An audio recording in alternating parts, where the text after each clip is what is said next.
ทดสอบไมค์1 2 3ทดสอบทดสอบไมค์1 2 3ทดสอบทดสอบเสียงมาใช่ไหม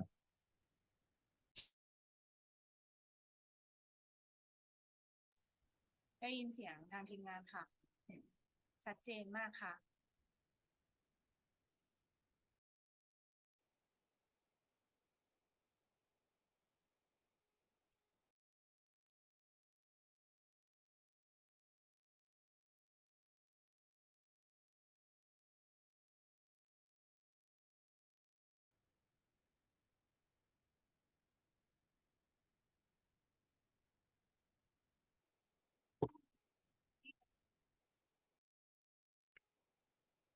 ก่อนท่านจะเข้ามาทักทายระหว่างทาง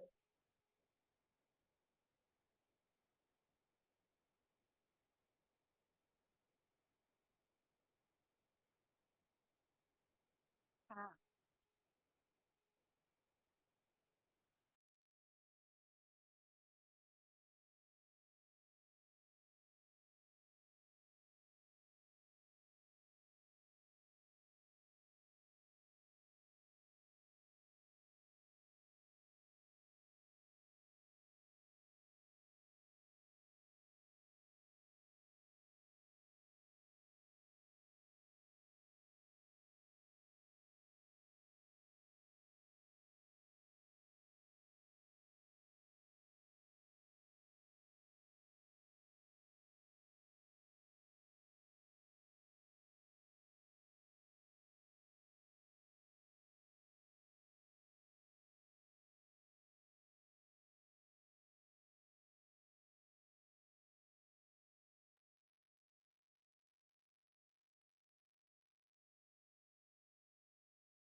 Recording in progress.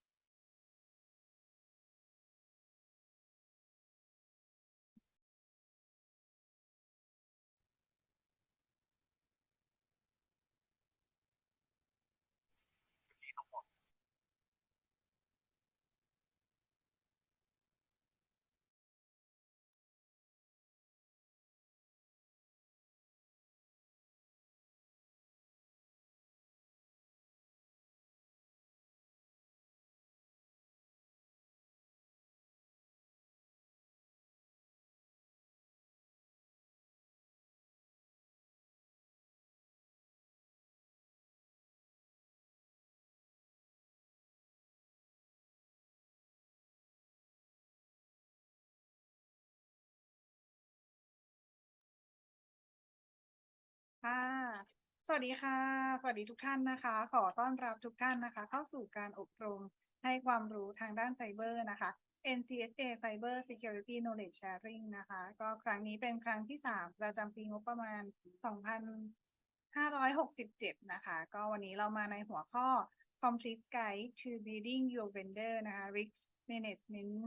Program ค่ะคู่มือความสำเร็จขององค์กรในการบริหารความเสี่ยงที่เกิดจากปัจจัยภายนอกค่ะก็ดิฉันนางสาวพิงการอุทัยฉายนะคะยังรับหน้าที่เป็นผู้ดำเนินรายการอีกเช่นเคยนะคะการอบรมในวันนี้นะคะเรามีเซอร์ไพรส์ให้ทุกท่านนะคะด้วยของรางวัลเล็กๆน้อยๆนะคะจากทางบริษัท Security Scorecard นะคะที่ได้สนับสนุนของรางวัลพิเศษนี้นะคะเป็นบัตร Starbucks Card นะคะจำนวน5 รางวัลรางวัลละ500 บาทนะคะแล้วก็เงื่อนไขการรับรางวัลของเราก็ยังคงง่ายอีกเช่นเคยนะคะก็เพียงแค่ทุกท่านนะคะทำแบบทดสอบหลังการอบรมนะคะก็ให้ได้คะแนนเต็ม5 คะแนนเป็น5 ท่านแรกนะคะซึ่งทางเราก็จะประกาศรายชื่อผู้ที่ได้รับรางวัลนะคะก่อนจบการอบรมในวันนี้ค่ะในวันนี้นะคะสกมชก็ได้รับเกียรติจากวิทยากรพิเศษถึง2 ท่านนะคะจากบริษัท Security Scorecard นะคะด้วยวันนี้นะคะทางเราก็จะมีวิทยากรเป็นชาวต่างชาตินะคะอย่างไรเราก็อาจจะมีช่วงที่เราจะใช้ภาษาต่างประเทศในการดำเนินรายการแล้วก็ในการอบรมในวันนี้นะคะแต่ว่าทุกท่านไม่ต้องกังวลใจไปนะคะเพราะว่าท่านวิทยากรอีกท่านเนี่ยจะคอยสรุปเนื้อหาต่างๆนะคะ ให้ทุกท่านได้ฟังนะคะเป็นช่วงๆไปนะคะแล้วก็ทุกท่านเนี่ยจะไม่พลาดความรู้ในวันนี้แน่นอนค่ะนอกจากนี้นะคะวันนี้เราก็ยังมีพี่ๆล่ามภาษามือที่น่ารักของเรานะคะเป็นคุณครูการศึกษาพิเศษกลุ่มบกพร่องทางการได้ยินจากโรงเรียนนครราชสีมาปัญญานุกูลนะคะจะเป็นพี่ประภาวรินทร์สุวรรณเจริญนะคะแล้วก็พี่กมลนภัทรเตชุปกรณ์ด้วยค่ะสำหรับทุกท่านที่รับชมผ่านทาง Zoom Facebook Live แล้วก็ช่อง YouTube Channel นะคะวันนี้ท่านมีคำถามใดก็สามารถพิมพ์คำถามของท่านมาทางช่องแชทได้เช่นเคยนะคะแล้วก็ก่อนที่จะเข้าสู่การอบรมอย่างเป็นทางการเราจะพลาดช่วงนี้ไปไม่ได้นะคะต้องรบกวนทุกท่านนะคะที่อยู่ผ่านทางช่องชมนะคะช่องทาง Zoom นะคะท่านที่สะดวกเปิดกล้องก็ถ่ายภาพร่วมกันก่อนนะคะเป็นที่ระลึกในการอบรมในครั้งนี้นะคะเราอาจจะใช้เวลาสักประมาณ 2-3 นาทีนี้นะคะให้ทุกท่านได้เปิดกล้องกันก่อนนะคะแล้วเดี๋ยวก็ทางเราจะให้สัญญาณในการบันทึกภาพหน้าจอนะคะสำหรับท่านที่ต้องการเปลี่ยนช่องทางการรับชมมาเข้าทาง Zoom ก็พี่ๆทีมงานน่าจะทยอยให้ลิงก์ Zoom สำหรับทุกท่านอยู่นะคะแล้วก็มีท่านที่ถามมาด้วยว่ามีเอกสารประกอบการบรรยายให้ไหมมีนะคะแต่ว่าจะเป็นช่วงท้ายของการบรรยายนะคะท่านวิทยากรก็ได้ทำเอกสารประกอบการบรรยายที่เป็นสามารถเผยแพร่สู่สาธารณชนนะคะก็เดี๋ยวทางเราจะให้ทุกท่านสามารถดาวน์โหลดไปได้นะคะช่วงนี้ก็ยังทุกท่านยังทยอยเปิดกล้องกันอยู่นะคะอาจจะขอเวลาสัก1 นาทีนะคะ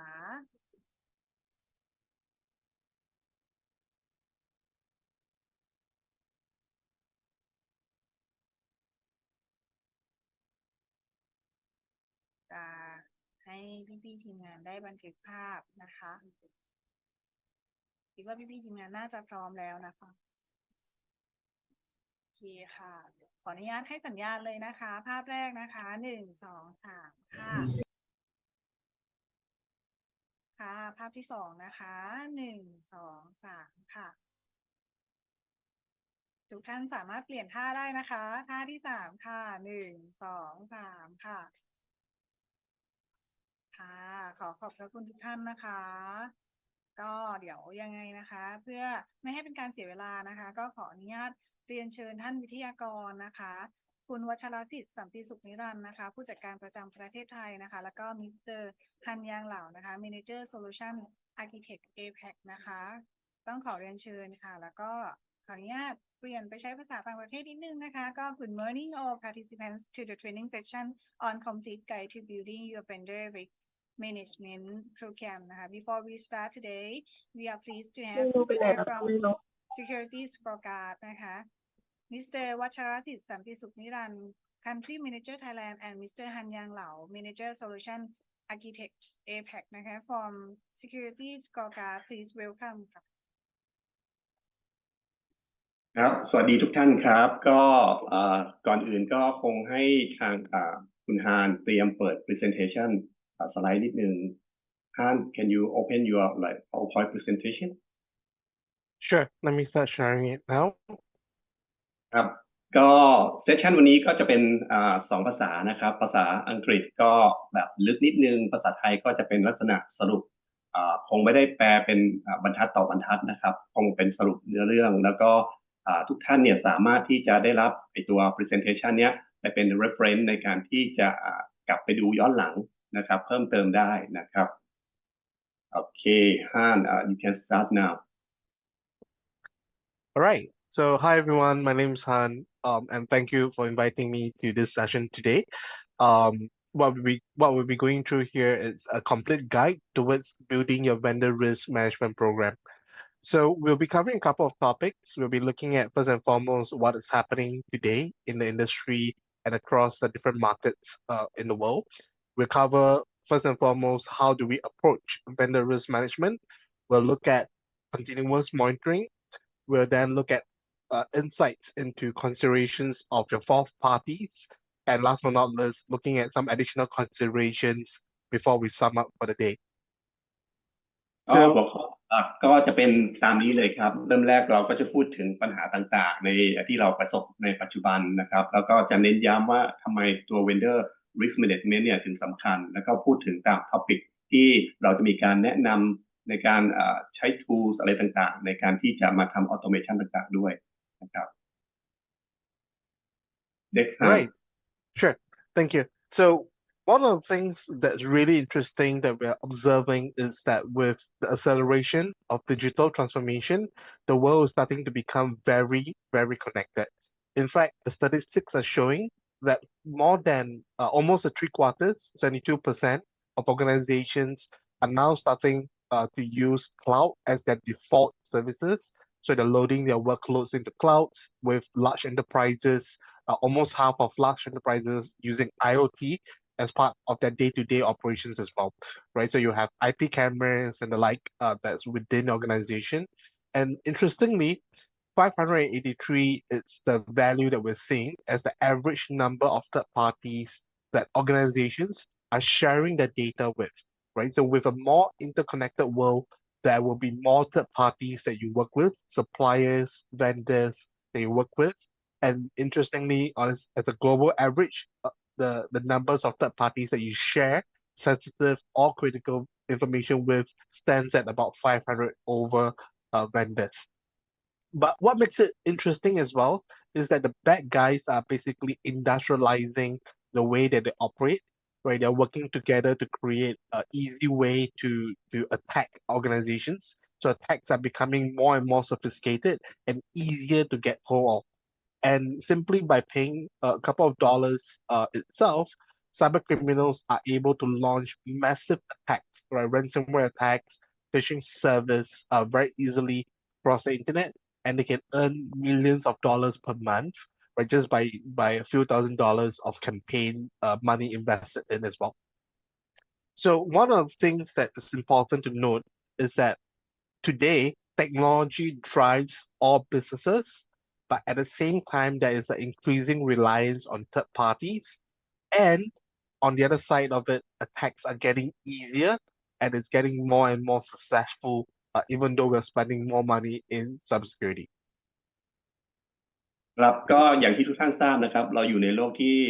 เราเน้นการทำดิจิทัลทรานส์ฟอร์เมชันนะครับซึ่งระบบทุกอย่างที่เราทำธุรกิจเนี่ยมันก็จะขึ้นมาในระบบคอมพิวเตอร์ทั้งหมดนะครับและมีการใช้งานที่มีระบบความซับซ้อนเพิ่มมากขึ้นไม่ว่าจะเป็นทางด้าน IoT ทางด้านคลาวด์นะครับและเรายังมีโอกาสที่จะ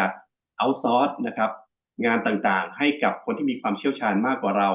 ในการทำงานแทนเราทำให้มีการพึ่งพา third party ที่มีความชำนาญในด้านต่างๆเหล่านั้นนะครับซึ่งต่อไปผมอาจจะเรียกว่า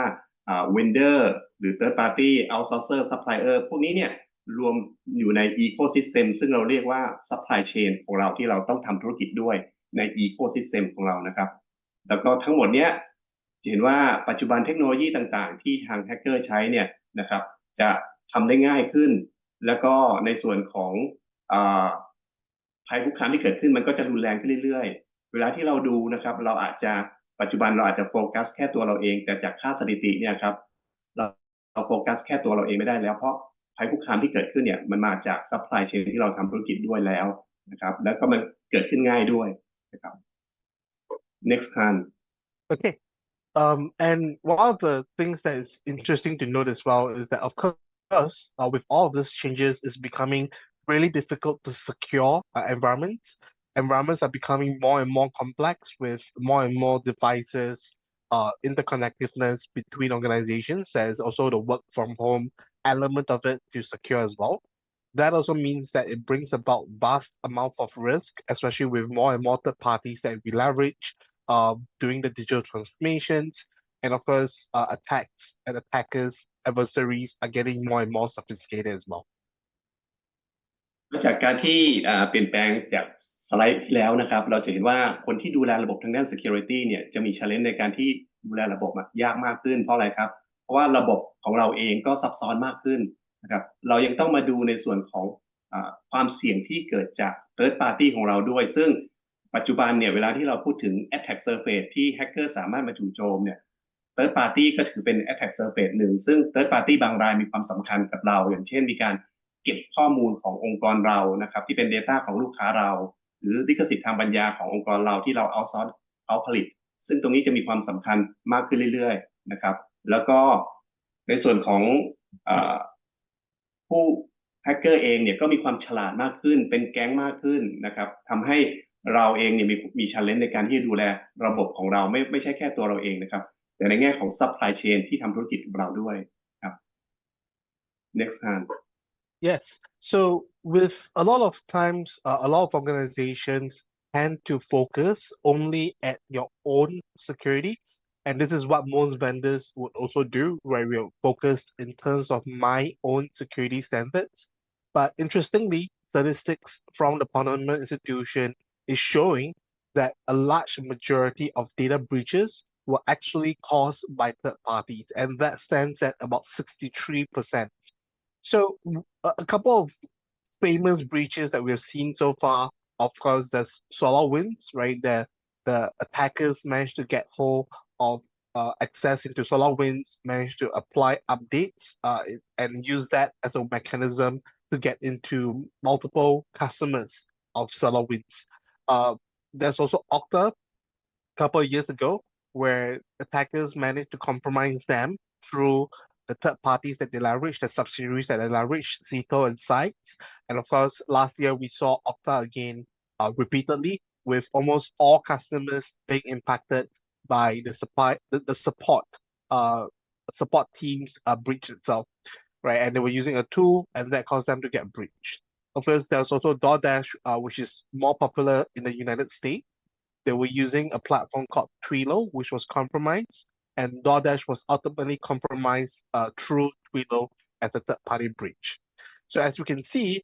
there's a lot more and more examples, and of course, here's just samples of them, of breaches that happen through the third and fourth parties. But this underscores the importance of having that continuous visibility into not only your own organization, but also your third and fourth parties as well. ก็สไลด์นี้นะครับเราเห็นว่าองค์กรส่วนใหญ่ณปัจจุบันนะครับก็จะพิจารณาในส่วนของ Cybersecurity ขององค์กรตัวเองเป็นหลักนะครับอาจจะไม่มี resource ที่จะไปดูในส่วนของ supply chain นะครับแต่ปัญหาที่เกิดขึ้นเนี่ย63%ของ data breach ที่เกิดขึ้นเนี่ยปัจจุบันนะครับเกิดจาก supply chain หรือ third party ที่เราทำธุรกิจด้วยปัญหานี้เนี่ยจะเริ่มเยอะขึ้นเรื่อยๆนะครับผมยกตัวอย่างเพิ่มเติมนอกจากสไลด์นี้นะครับปัจจุบันเนี่ย S&P Global Market Intelligence นะครับได้มีการออก Supply Chain Risk Indicator นะครับซึ่งก่อนที่เราจะทำธุรกิจกับใครเนี่ยเราต้องประเมินความเสี่ยงนะครับอาจจะเป็น Financial Risk Credit Risk อะไรต่างๆซึ่งปัจจุบันเนี่ยในส่วนของ Supply Chain Indicator เนี่ยเขาประเมินในส่วนของ Resiliency ประเมินในส่วนของ ESG ความเสี่ยง ESG ความเสี่ยงในด้าน Cyber Risk S&P หรือ Standard & Poor's เนี่ยเขาพาร์ทเนอร์กับ Security Scorecard นะครับให้เราสามารถมองเห็นองค์กรที่เราจะทำธุรกิจด้วยก่อนที่เราจะตัดสินใจทำธุรกิจด้วยเพื่อลดความเสี่ยงต่างๆที่จะเกิดขึ้นจาก supply chain ที่เราจะทำธุรกิจด้วยนะครับnext hand Okay, so a little bit more statistics. So we are seeing this across from Gartner, Polymer Institution, and Trend Micro. Interestingly, even though the security problem itself is important, and there's an ever-growing need for cybersecurity investments at companies, but these statistics are signaling a problem around hiring qualified talent and as a result of protecting their own organization. In fact, the studies do show that there's a projected growth in security budgets, but that number has dropped across years as well, right? So even though there's a growth of about 7%, it's dropped from 12%, which was started in 2018. Interestingly as well, more than half of organizations have no idea whether the security tools that they have put in place are working to defend their organizations because there's no metrics around trying to understand their own security, right? There's no KPI in security, so it's very hard to measure whether tools are working, whether the work they put in is defending the organizations. But also, there's a growing interest in cybersecurity, but executives at the senior level don't quite prioritize cyber risk, right? They see cyber risk as a CISO or IT team issue, right? There is a growing interest at the board levels, but at the same time, there's also on the other hand, IT decision makers are saying that they are willing to compromise on cybersecurity in favor of other business risks or in favor of having a better business for the organization as well. ครับก็จะเห็นว่าปัญหามันก็วนลูปเป็น challenge สำหรับคนที่ดูทางด้าน IT Security นะครับก็คือว่าอันดับแรกเนี่ยก็ผู้บริหารเราอาจจะไม่ได้ให้ความสำคัญนะครับกับการลงทุนทางด้าน Cyber Security แล้วก็บัดเจ็ตก็โดนตัดนะครับSecurity Engineer ก็ขาดแคลนแล้วก็ในส่วนของKPI จาก Investment ที่เราลงทุนทางด้าน Cyber Security ไปเนี่ยก็ไม่สามารถโชว์ได้ชัดเจนว่าเราลงทุนไปแล้วเนี่ยมันลดความเสี่ยงขององค์กรได้ยังไงบ้างซึ่งถ้าเกิดว่าเรามี KPI ที่ชัดเจนว่าสมมุติว่าเราปัจจุบันนะครับอยู่ที่เกรด B แล้วเราต้องการ improve เป็นเกรด A แล้วก็เราก็ convince ผู้บริหารเราให้ลงทุนแล้วก็มี KPI ที่วัดผลชัดเจนตรงนี้เนี่ยก็จะช่วยให้การของงบประมาณทางด้านพวก Cyber Security เนี่ยง่ายขึ้นนะครับ Next time. Yeah, so as we can see for a lot of the statistics, we have a lot of statistics that we can go on the whole day about, but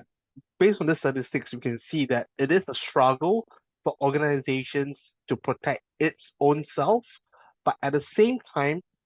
this is happening across the world. So it's becoming really difficult to not only keep up with not only your own security posture, but the security posture of your new and existing vendors and partners across the world as well. ก็จาก challenge ที่เราพูดถึงมานะครับก็จะเป็นปัญหาของทั่วโลกนะครับที่จะ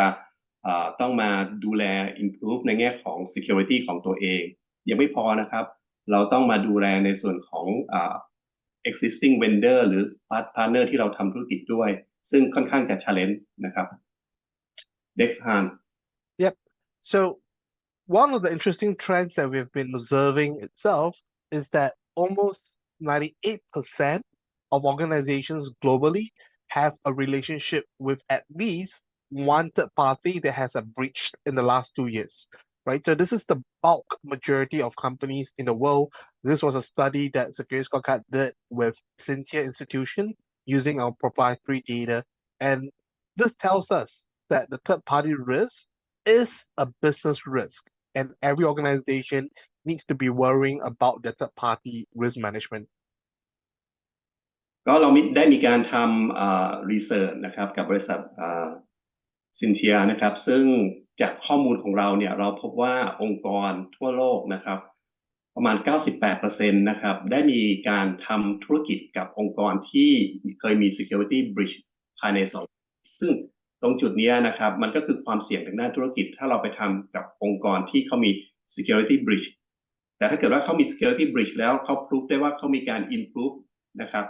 ในส่วนของ security ของเขาให้ดีขึ้นเรื่อยๆเนี้ยและเรามี visibility คือเราสามารถรู้ว่าเขาพัฒนาแล้วแก้ไขแล้วเนี่ยมันก็จะลดความเสี่ยงในการทำธุรกิจกับองค์กรเหล่านั้นนะครับ Next time. And we're seeing that supply chain risk is getting more and more often. We are seeing it in the news more and more often now. For example, in Japan, Toyota had to halt the operations for 2 to 3 days because one of their major component supplier, Kojima, was hit by ransomware. As most of you who have studied Toyota before, we know that they practice a just-in-time supply chain. And because of the ransomware attack in Kojima, they had a 5% drop of monthly production of vehicles production itself in Japan. Right, so we're seeing interesting trends happening not only in the cyber world, but affecting the real world as well, right, where productions are impacted and the like.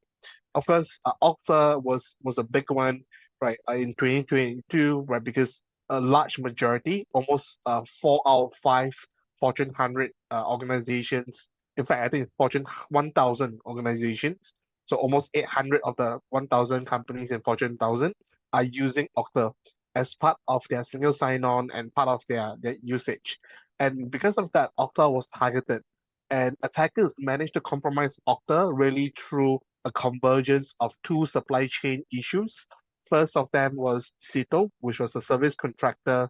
They were targeted by attackers, but Okta didn't have visibility and security. It took 2 months for Okta to announce which customers were affected, even though they knew a breach happened. And the second was that Cito had acquired a rival customer called Sites, which their legacy network was also a target of a breach. So you see multiple breaches happening, ultimately leading to a supply chain breach as well. ก็อันนี้นะครับก็คือว่าปัจจุบันเนี่ยหลายๆองค์กรอาจจะยังไม่ aware ในแง่ของความสำคัญของตัว supply chain attack นะครับอันนี้เป็นเคสที่เกิดขึ้นจริงนะครับยกตัวอย่างเคสที่เกิดขึ้นกับ Toyota เนี่ยนะครับเขาapply ในส่วนของ just in time manufacturing concept นะครับเพราะฉะนั้นเขาจะมีพาร์ทเนอร์ที่ส่ง material ให้เขาชื่อโคชิมะซึ่งโคชิมะเนี่ยโดน ransomware attack และทำให้เกิด impact กับ Toyota คือเขาไม่สามารถส่งชิ้นส่วนให้ Toyota ผลิตซึ่งตรงจุดนี้เนี่ยจะมีผลกับ business impact อย่างเช่นนะครับมี 5% drop in term of the unit ที่ผลิตได้นะครับซึ่งก็ทำให้เกิดความเสียหายเยอะเหมือนกันถัดมานะครับในส่วนของ Okta เองเนี่ยก็เขาเป็นบริษัท Single Sign-On ระดับโลกนะครับเขาจ้างบริษัทชื่อ Citel เนี่ยในการ outsource service เขาจะมีข้อมูลลูกค้าของเขาอยู่ที่บริษัทชื่อ Citel เนี่ยนะครับ Citel เองเนี่ยถ้าเกิดเรารู้ก่อนว่าองค์กรเนี้ยนะครับมีการดูแลบริหารจัดการทางด้าน Cybersecurity ยังไงเนี่ยเราอาจจะไม่จ้างเขาหรือจ้างเขาด้วย condition ที่ว่าคุณต้อง maintain ระบบรักษาความปลอดภัยของคุณที่ระดับไหนนะครับที่เราพอใจทำให้ช่วยลดความเสี่ยงตรงจุดนี้ซึ่งตรงจุดนี้เนี่ยนะครับความเสียหายที่เกิดขึ้นก็ขึ้นอยู่มา impact ในแง่ของพวก reputation น่าจะถือขององค์กรซึ่งเขาทำ single sign on เขายังโดนแฮกก็อาจจะมีผลกับ business impact ด้วยและก็ราคาหุ้นต่างๆซึ่งตรงจุดนี้เป็น case study จริงและมีเพิ่มมากขึ้นเรื่อยๆด้วยนะครับ next hand Sure, thank you. So, of course, with Okta, there was also another breach that happened more frequent, more recently, right, last year, where their support team was compromised and attackers managed to get hold of details of all their customers within Okta as well. So as we moved on as well, we are seeing a lot more different types of attacks happening. There was also an attack against 3CX. 3CX is a VoIP company. They provide VoIP software as well. In fact, 3CX attack was an opportunistic attack where the attackers were targeting trading technologies, which was used in trading, in stock trading. They managed to get hold of access into 3CX and compromise 3CX and had their own victims as well. So we're seeing a two-linked supply chain attack, which is considered one of the initial and first seen in the world where there's multiple different companies being attacked because of their supply chain relationship, and users of those suppliers and vendors itself were also affected by this as well. ครับก็อย่างเคสของ 3CX Bridge เนี่ยครับเขาเป็นVoIP app นะครับซึ่งใช้ในหน่วยงานที่อาจจะมีการใช้สื่อสารแล้วก็ทำพวกเทรดดิ้งซึ่งผลที่เกิดขึ้นเนี่ยก็คือ Impact กว้างมากสำหรับคนที่ใช้โซลูชันของทางเขานะครับก็เป็น Supply Chain Risk อีกรูปแบบหนึ่งนะครับ Yeah, of course. So as we move on as well, we saw as well last year there was TSMC, where the ransomware actor Lockbit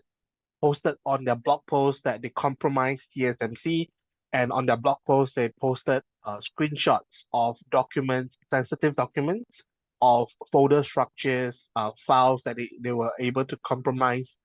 of TSMC. So again, Lockbit was communicating publicly that they compromised TSMC.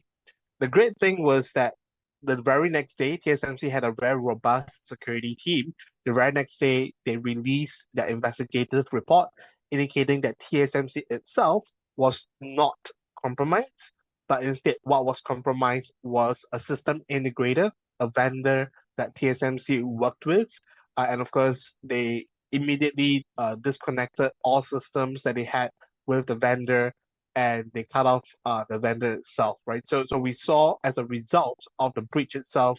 TSMC had to stop working with one of their preferred vendors because of the breach as well.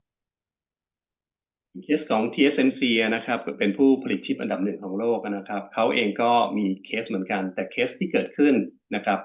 ไม่ได้เกิดกับองค์กรเขาเกิดกับซัพพลายเออร์ที่ทำธุรกิจกับเขาซึ่งหลังจากที่เขา investigate case แล้วเนี่ยนะครับเขาก็มีการหยุดนะครับ connection ที่ทำธุรกิจกับ vendor ที่เป็น prefer vendor ของเขารายนั้นซึ่งจะเห็นว่าอย่างเงี้ยครับลิขสิทธิ์ทางปัญญาหรือไอตัวต่างๆที่เราแชร์กับ vendor ของเราเนี่ยนะครับก็จะเป็นเคสให้เราเกิดsecurity breach ได้เหมือนกันนะครับแต่เคสเนี้ยเขา stop ได้เร็วนะครับ So what was interesting was that when this happened, we knew which vendor it was because we were monitoring the vendors of TSMC, and we noticed that that system integrator, Kinmax, right at that point of time, scored a D, which is about 6 times likelihood of a breach. Unfortunately, they did get breached. And of course, interestingly, just a couple months later, in November, when we re-looked at it, they cleaned up the systems, they cleaned up the issues, and we saw that the scores went up to a B, which stands at about 2 times likelihood of breach. But you can see that progress after they had a breach and protecting their systems and security issues that were exposed publicly as well. So this is the great thing about what we do, right? Is that we're able to collect data and be able to measure companies in a very simple to understand format, A to F, and this is how we're representing the security posture of companies as well in the terms of the likelihood of breach. ทีนี้เราก็มา investigate นะครับก็คือว่าตอนที่เกิดเคสขึ้นเนี่ยเราจะเห็นว่าคะแนนของ supplier ของ TSMC นะครับ Kinmax เนี่ยตอนนั้นอยู่ที่เกรด D-Doc นะครับซึ่งภายใน30วันนะครับเกรดเขาคะแนนเขา drop ลงประมาณ18 point นะครับซึ่งถ้าเกิดว่าเรามีการ detect ตรงนี้ก่อนเนี่ยเราก็อาจจะ communicate กับเขาก่อนได้นะครับก่อนระหว่างที่คะแนนเขาเริ่ม drop มาแต่หลังจากเกิดเคสขึ้นเรามาเช็คอีกทีวันที่8 November ปีที่แล้วนะครับเขามีการ clean up ระบบแล้วก็มีการปรับปรุงในส่วนของ security ของเขาให้ดีขึ้นนะครับเป็นเกรด B หรือ83คะแนนซึ่งตรงจุดนี้เนี่ยเห็นว่าการที่เรามี measurement ตรงนี้เราจะเข้าใจได้ง่ายขึ้นว่า partner หรือว่า supplier ของเราเนี่ยมีการดูแลระบบรักษาความปลอดภัยที่ดีหรือไม่ดียังไงปัญหาอยู่ที่ไหนซึ่งเราสามารถ detect ได้นะครับNext hand. Yeah, so this comes about because there is a problem in cybersecurity. There is no single metric that is used as a standard to measure and report on organizations' cybersecurity health. So one of the key metrics here in 2022 was that 54%, about half of the breaches in the last 12 months in 2021 and 2022 was linked to a third party. That number rose to 63% in 2023, right? Looking back into 2022. So there is a growing interest of the bad guys, the attackers, in targeting your third parties and fourth parties into organizations because they know that organizations don't have visibility and they don't know who even the third parties and fourth parties are and whether they're diligent in protecting the data. So think about this. There's cloud infrastructures, there's SaaS products that you leverage, there's security providers, consultants, call centers, there may be legal teams that you outsource to, but do we know their cybersecurity health, and how do we measure it today? It's also very key. So not only the current one point in time type of assessment, but having that continuous visibility is also very key as well. ก็อย่างที่ทราบนะครับก็คือปัญหาหลักๆเนี่ยในการที่จะรู้ว่า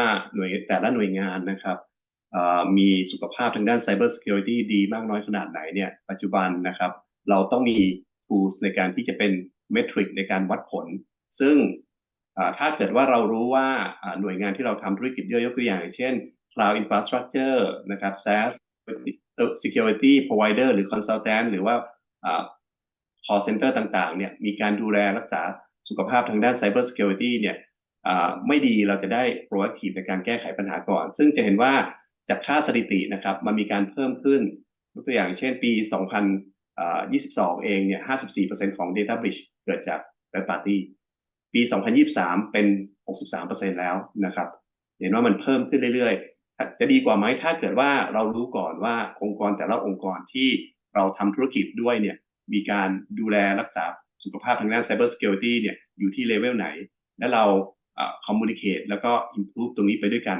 มันจะส่งผลให้ ecosystem ที่เราทำธุรกิจเนี่ยปลอดภัยจาก Cyber Attack ไปด้วยกันนะครับnext So one thing to note is that this is an industry-wide problem, right? And it's really hard to understand the risk. So there is a level of maturity that we want to look at, right? Whether you have the ability to manage your third-party risk. So for the most mature companies today, they are managing the third-party risk. They have a sense of where the risk is. So one thing to note is that there's no 100% protection, right, from a cyber threat. But we find that more often than not, companies aren't really managing the third parties or using very time-consuming ways,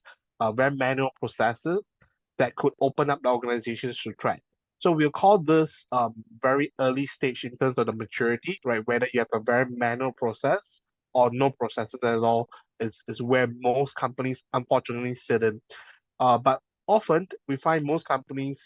do use a manual process, a questionnaire, for example, an Excel spreadsheet that is sent to try and understand the risk, but they don't really have a good lens of where the risk really is and having a continuous view as well. So as we step up in terms of maturity, where organizations are starting to introduce automations into the processes, that's the middle orange graph that you see there. So that's where automations are coming in. So it's using tools like TPRM tools or GRC tools to onboard vendors, and then moving up maturity is having that continuous visibility and proactive actions. So this is a great step to be in because just like how security teams have real-time alerts, visibility into their own internal systems, having the third-party risk tools to have that continuous visibility enables the organization to drive immediate action. Of course, having the most mature state is where you begin risk reduction, right? And effectively having the automatic approach, automatic processes by being able to understand not only the risk, but partnering with your third parties, your vendors to reduce risk and ultimately help your business meet your business goals as well. ก็ถ้าเรามาดูในแง่ของ third party risk management maturity curve หรือความพร้อมทางด้านการบริหารจัดการ third party นะครับองค์กรส่วนใหญ่ในโลกนะครับก็จะอยู่ที่ non exist คืออาจจะไม่มีหน่วยงานนี้เพราะว่าสนใจแค่ตัวเองเป็นหลักอยู่ถัดมาอาจจะมีหน่วยงานแต่เป็นมีการทำพวก third party assessment แต่เป็น manual process นะครับสิ่งที่เราอยากให้องค์กรส่วนใหญ่เป็นนะครับก็คือว่าพัฒนาในส่วนของautomation เพิ่มมากขึ้นแล้วก็ทำยังไงให้ proactive continuous monitoring เพื่อจะได้เห็นปัญหาและแก้ปัญหาแล้วก็สื่อสารกับองค์กรที่เราทำธุรกิจด้วยก่อนเพื่ออะไรครับเพื่อจะได้ลดความเสี่ยงซึ่งองค์กรระดับโลกมีหลายองค์กรนะครับที่เขา implement ไปจนถึงเลเวลที่outsource การทำพวกvendor risk management ซึ่งเวลาที่เขาประเมินเนี่ยเขาไม่ได้ประเมินแค่ในส่วนของพวก Cybersecurity risk เขาจะมีความเสี่ยงอื่นๆด้วยซึ่ง challenge ของ Cybersecurity risk เนี่ยก็คือว่าเราจะทำยังไงในการที่จะ identify ให้มันรู้ให้เขารู้ว่าปัญหามันอยู่ที่ไหนด้วยความโปร่งใสนะครับและส่งข้อมูลเหล่านี้ให้กับคนที่เราทำธุรกิจด้วยเพื่อแก้ปัญหาซึ่งบางท่านอาจจะมองว่าไม่ใช่หน้าที่ความรับผิดชอบของหน่วยงานเราหรือเปล่าแต่จริงๆแล้วเนี่ยนะครับมันถ้าเกิดว่าองค์กรที่เป็น critical partner ของเราเนี่ยมีการเก็บ data ของเราถ้าเกิดอะไรขึ้นเนี่ยมัน impact เราแน่นอนครับเพราะฉะนั้นตรงจุดนี้เนี่ยต่างประเทศเขาถึงเริ่มเน้นย้ำในส่วนของพวกsupply chain risk management NIST เองเนี่ยก็จะมาโฟกัสในส่วนของพวกsupply chain risk มากขึ้นเหมือนกันนะครับ next hand So as mentioned as well, NIST, the National Institute of Standards and Technology in the US, do have multiple different frameworks that talk about managing and supporting your supply chain risk management or third-party risk management. For example, the special paper 853 talks about managing your information systems and organizations and the third parties. 161 talks about your supply chain risk management practices for your systems and organization, even the NIST cybersecurity framework, which talks about identifying, protecting, detect, respond, and recover. Probably familiar to most of the audience here today, talks about managing third parties. In fact, the next iteration, which will be coming shortly in March, April period, emphasizes a need to look at supply chain risk management and having that continuous view into risk. So if we dive into the details, for example, 853, they talk about having a control group in terms of managing your supply chain risk management, and organizations need to develop plans for managing that risk. So they need to have a formal risk management plan and policies that is signed off at the highest level of the organization. There is emphasis in terms of your security and privacy through collaboration, identifying your risks and threats, and through the application of having controls in place. There needs to be transparency in terms of what the systems are, the products are for the organization. And of course, there needs to be awareness that not only you have a pre-assessment of organizations, but having that continuous visibility into issues and breaches as well. Billy? ครับก็อันนี้ก็ค่อนข้างคอมเพล็กซ์นิดนึงแต่เราไฮไลท์ในส่วนของคีย์เวิร์ดให้นะครับแล้วก็ตรงหลังคีย์เวิร์ดเนี้ยนะครับเราอันดับแรกเนี่ยเราจะพูดถึงในส่วนของเปเปอร์ต่างๆนะครับแต่ละอันแล้วก็สรุปไปจนถึงในส่วนของว่าเราจะใช้ tools ของเรามาตอบโจทย์ไอตัว NIST นี้ได้ยังไงบ้างนะครับ next page please so ตัวนี้เป็นตัว highlight keyword นะครับ keyword อีกอันหนึ่งที่เราอยากจะเน้นย้ำก็คือว่าในส่วนของ transparency แล้วก็ continuous monitoring นะครับไอ้ continuous monitoring เนี่ยนะครับมันจะช่วยให้เราเห็นปัญหาก่อนแล้วก็สื่อสารหรือ collaborate กับองค์กรที่เป็น third party ได้เร็วขึ้นเพื่อลด gap ในส่วนของ vulnerability ที่ hacker สามารถเอาไปใช้ประโยชน์ได้นะครับ next So, yep, thank you. So as a supplementary to the 853 paper that you see here, NIST released the 800-161, which talks about the cybersecurity supply chain risk management practices for systems and organizations. In 800-161, NIST outlines a complementary framework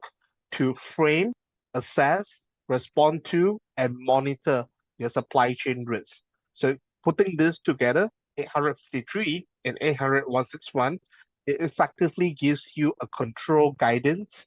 to present a comprehensive framework for not only assessing, but also mitigating your supply chain risk as well. So if you take into consideration NIST Special Paper 853 is which the foundation upon the other frameworks and controls are built upon, in which this 161 talks about. ก็จะใช้2ตัวเสริมกันนะครับก็คือตัวที่เป็นเบสก็คือตัว800-53แล้วก็ตัวที่มาเสริมนะครับก็คือในส่วนของ800-161ซึ่งตรงจุดนี้เนี่ยมันจะทำให้ภาพในการcontrol ในส่วนของ supply chain risk เนี่ย implement ได้ง่ายขึ้นนะครับ next hand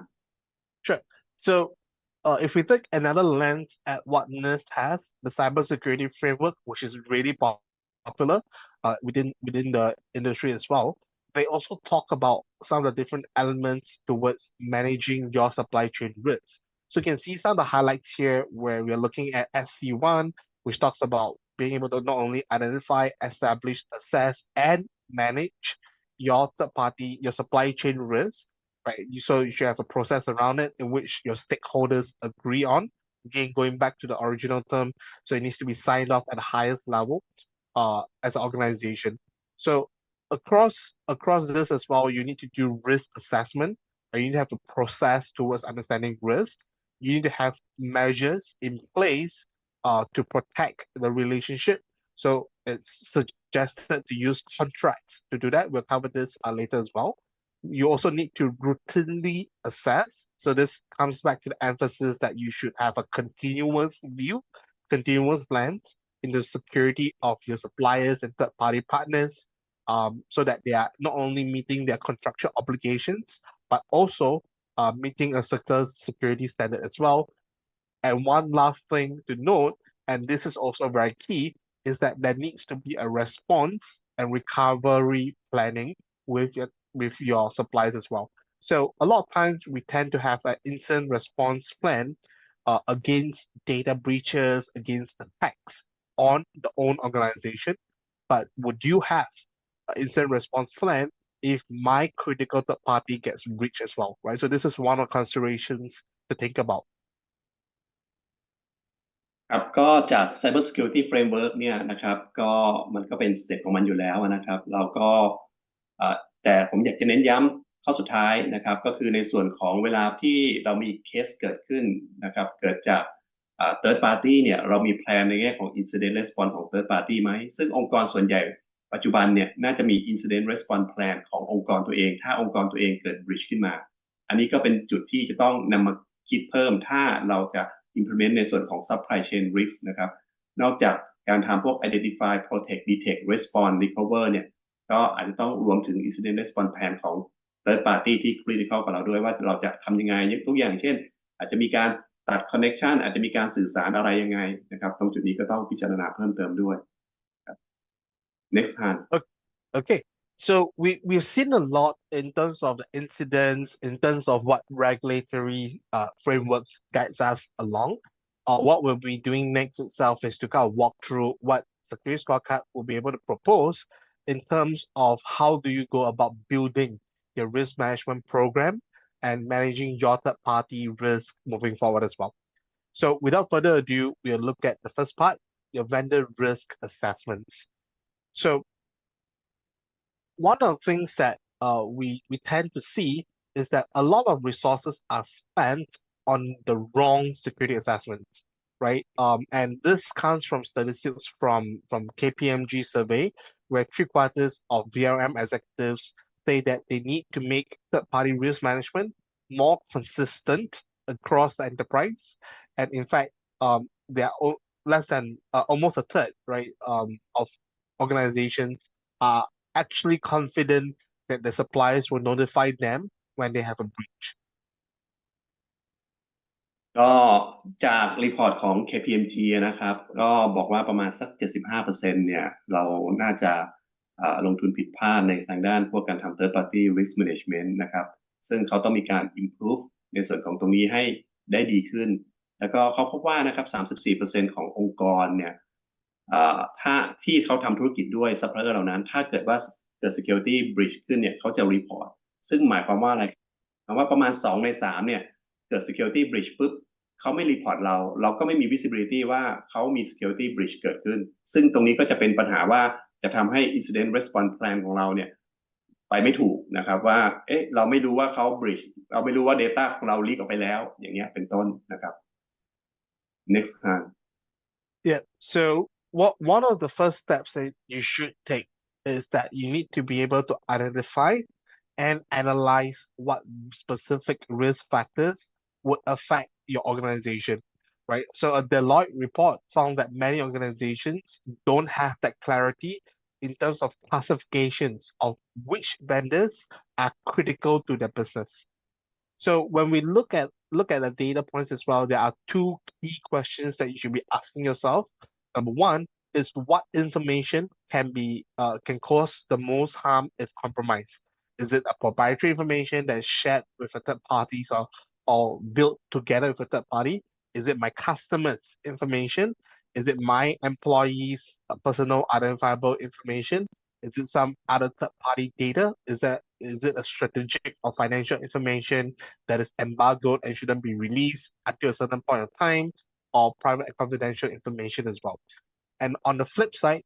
what will a third party breach result in, right? So not only, of course, reputational damage, but there may be financial penalties depending on the different laws in different countries. There may be regulatory censure, there may be litigations and negative shareholder reaction. So one of the outcomes that we're seeing today was from Uber breach as well as SolarWind breach. So Uber's CISO had to go to jail because of the breach that they encountered due to different resources that they have and that they didn't protect their customers' data. SolarWind's CISO is now being charged in court because they willingly knew that there was a vulnerabilities in terms of their infrastructure, but they did not protect organizations and customers around it as well. So not only organizational, but there's also a personal liability that we're starting to see in cybersecurity contacts across the industry today. ครับก็สเต็ปในการทำ assessment นะครับก็คือจริงๆแล้วองค์กรส่วนใหญ่เนี่ยก็อาจจะยังไม่มีภาพที่ชัดเจนว่าเขาจะ classify vendor ที่เขาจะประเมินเนี่ยจากอะไรบ้างนะครับซึ่งเราก็พิจารณาสองส่วนเป็นหลักเนาะอันดับแรกเนี่ยก็คือในส่วนของข้อมูลนะครับที่ถ้าเกิดสมมุติว่าองค์กรเหล่านั้นมีข้อมูลเหล่านี้ของเราแล้วเขาโดน compromise ขึ้นมาเนี่ยมันจะมี impact ยังไงนะครับ ข้อมูลต่างๆอย่างเช่นข้อมูลที่เป็นความลับลิขสิทธิ์ทางปัญญานะครับข้อมูล PII data นะครับข้อมูลทางด้านพวก financial ต่างๆซึ่งทั้งหมดนี้เนี่ยเราจะต้องเอามาประเมินว่าองค์กรที่มี data ของเราเหล่านี้เนี่ย classify เป็น critical หรือเปล่านะครับแล้วก็ impact ที่เกิดขึ้นกับองค์กรเหล่านั้นนะครับจะมีผลอะไรกับเราบ้างนะครับยกตัวทางอย่างนั้นเขายกตัวอย่างอย่างเช่นนอกจากพวก reputation damage อะไรต่างๆ financial penalty ต่างๆพวกนี้เนี่ยล่าสุดก็จะมีในส่วนของ personal liability ซึ่ง CISO หรือคนที่ดูแลทางด้านนี้เนี่ยอาจจะต้องมีการติดคุกหรือโดนปรับหรือโดนอะไรซึ่งเป็นในเรื่องของตำแหน่งที่มาดูแลระบบตรงนี้แล้วไม่ได้ให้ความใส่ใจนะครับทำให้เกิดความเสียหายเกิดขึ้นในคนหมู่มากอะไรพวกนี้ก็อาจจะต้องโดนโทษตรงนี้เพิ่มเติมเข้ามาซึ่งตรงจุดนี้เนี่ยทางเมืองนอกก็อาจจะ advance ไปแล้วแต่ทางเมืองไทยเนี่ยก็ต้องมีการพิจารณาดูว่าเราจะมี impact อะไรจากตรงนี้นะครับที่โดนถึงองค์กรเราโดนถึงBPO หรือเปล่าหรือโดนถึงใครอะไรยังไงนะครับ So Next. as you go through this process as well, one of the things to bear in mind is that the risk factors need to be specific to the kinds of interactions and dependencies that your third parties have with you. So the next step here is really to rank your third party's risk factors in the same way that you define risks that's specific to your company. So define what the third party service risk is based on and the type of relationships that you have as well. So for example, do they have access to your data, be it your customer or employee data? Do they implement systems within your networks that they have access to? For example, photocopy machines that is within your networks most of the time are remotely accessible by the service provider, right? So a lot of companies don't know that there's this remote access into the company through the photocopying machine as well. Will your third parties and subcontractors interact with the information? Do they only access it or do they interact with it? So updating the data and the like. Do any of the access mean that they're subject to a certain compliance standards? And do you do this on a regular basis as well? ครับหลังจากที่เราประเมินความเสี่ยงของ Data ต่างๆอะไรตามสเต็ปหนึ่งแล้วเนี่ยเราก็จะมา rank ในส่วนของ third party ของเรานะครับว่ามี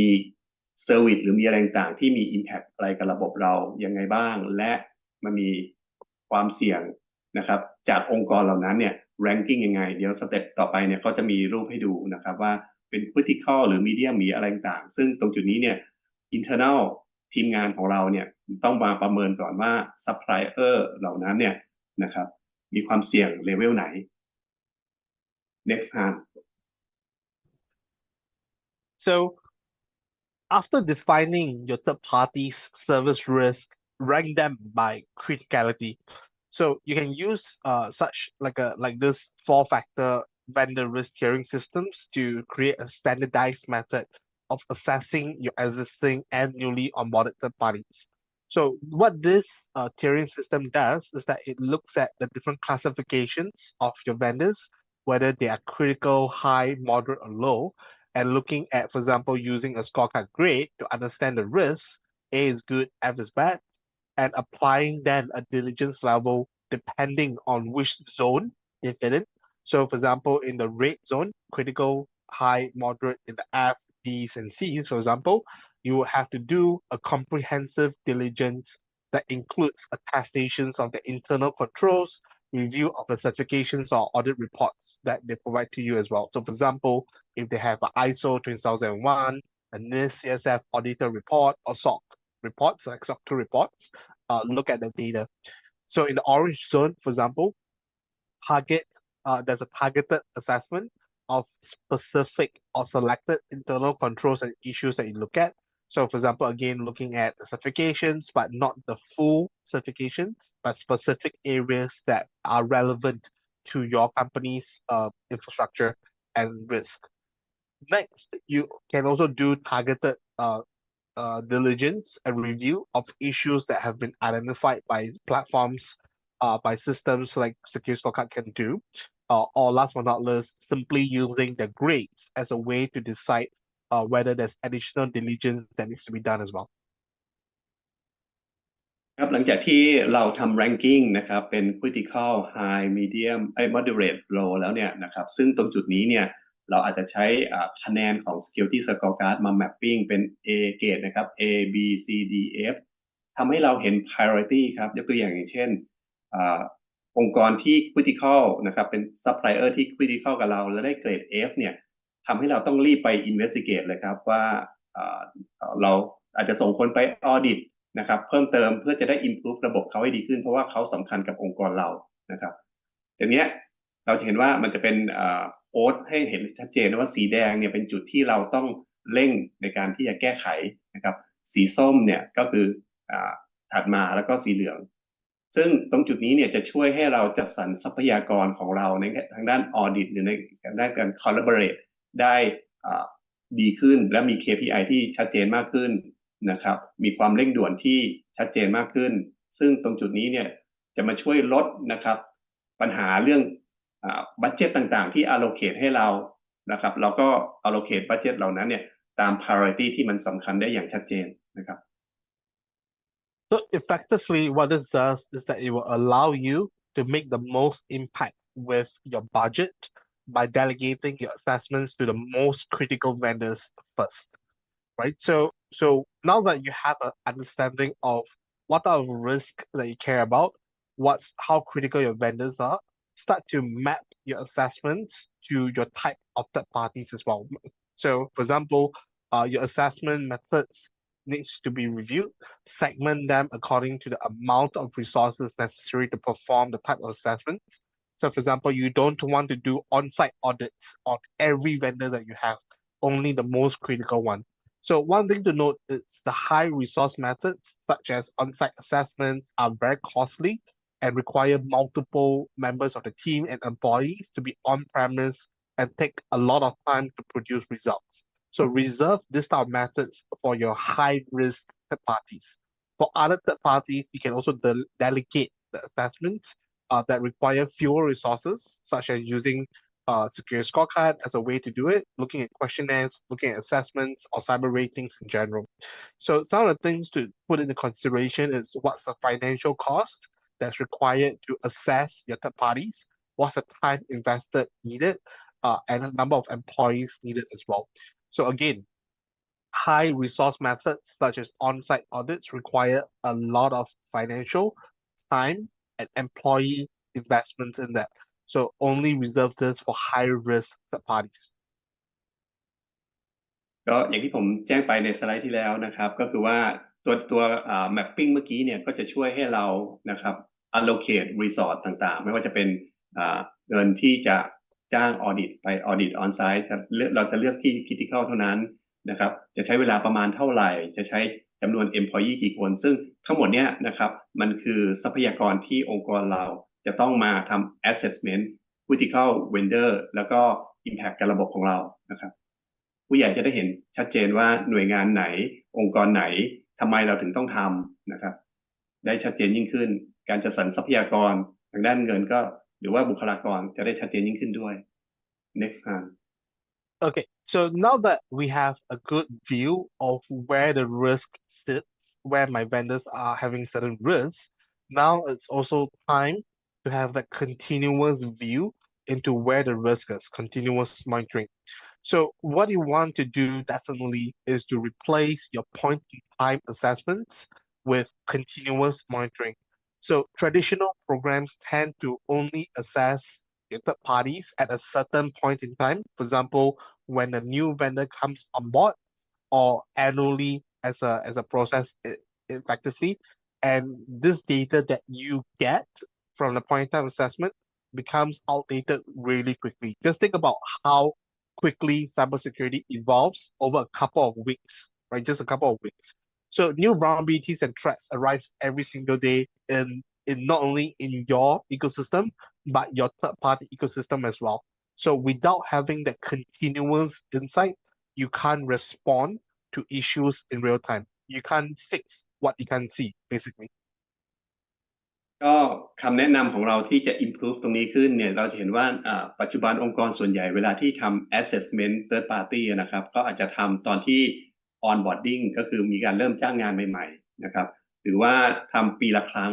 ซึ่งการทำอย่างเงี้ยมันจะเป็นลักษณะเป็น point in time แต่ระหว่างปีนะครับที่มีการเปลี่ยนแปลง environment ต่างๆนะครับทำให้อาจจะมี new CVE certificate expire มีภัยมีเทรดต่างๆที่เกิดขึ้นกับองค์กรนั้นแต่เราไม่มี visibility เพราะว่าเราทำปีละครั้งนะครับแต่ภัยคุกคามเนี่ยนะครับมันเกิดขึ้นเร็วมากกว่าที่เราคิดเพราะฉะนั้นไอการที่เราจะมีในส่วนของ continuous monitoring เนี่ยมันจะทำให้เราเห็นปัญหาและแก้ปัญหาได้อย่างรวดเร็วอย่างที่ผมบอกเราfix ปัญหาได้เร็วเนี่ยแฮกเกอร์เองนะครับก็จะมีเวลาน้อยลงที่จะใช้ประโยชน์จากรูโบต่างๆเหล่านั้นที่เป็นเกิดขึ้นในระบบเราnext time. Okay, so this comes from the more mature companies as well, right? So which is to establish a centralized office specializing in vendor risk management. So this starts with hiring in-house VRM team or transitioning your existing employees into a TPRM position. Or, for example, to assign VRM responsibilities to existing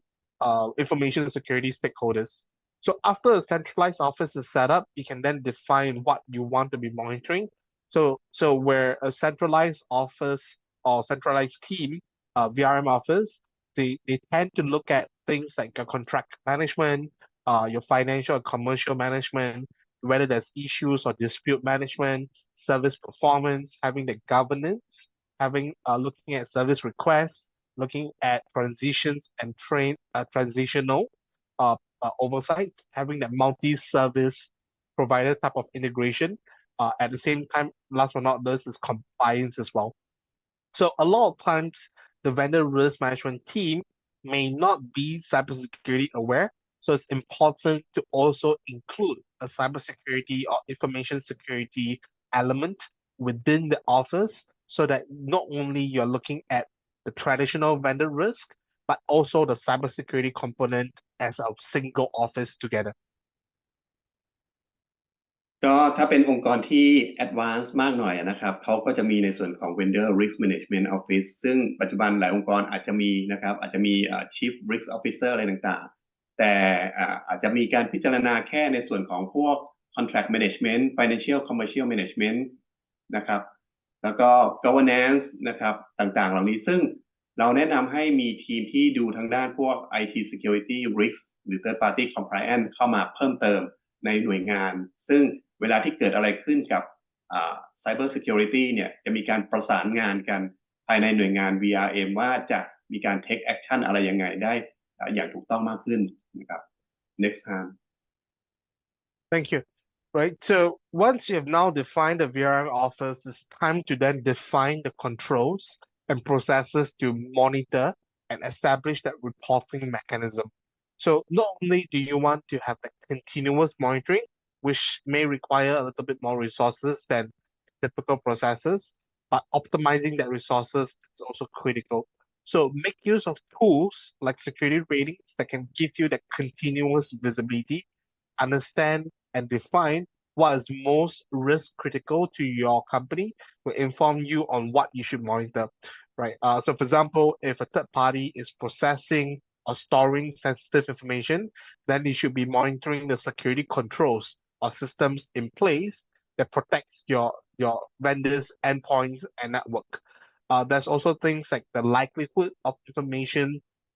status change, which is to categorize your risk critical third-party services and systems by frequency of change over time. right? So if a vendor is always hiring and hiring rapidly, that means that the endpoints that they have are increasing, and you need to pay attention to the endpoint security. So, for example, if you have systems that are not likely to change over time, such as a hosting or CMS provider, you may decide that maybe half a year or annual reviews are sufficient. The last but not least is compliance posture. So when it comes to your vendors and extension of your compliance posture, what's true today may not be true tomorrow. And regulators are increasingly pursuing enforcement actions against companies that are unable to demonstrate the implementation of effective risk management. So this evolving threat landscape and the requirement to have that continuous monitoring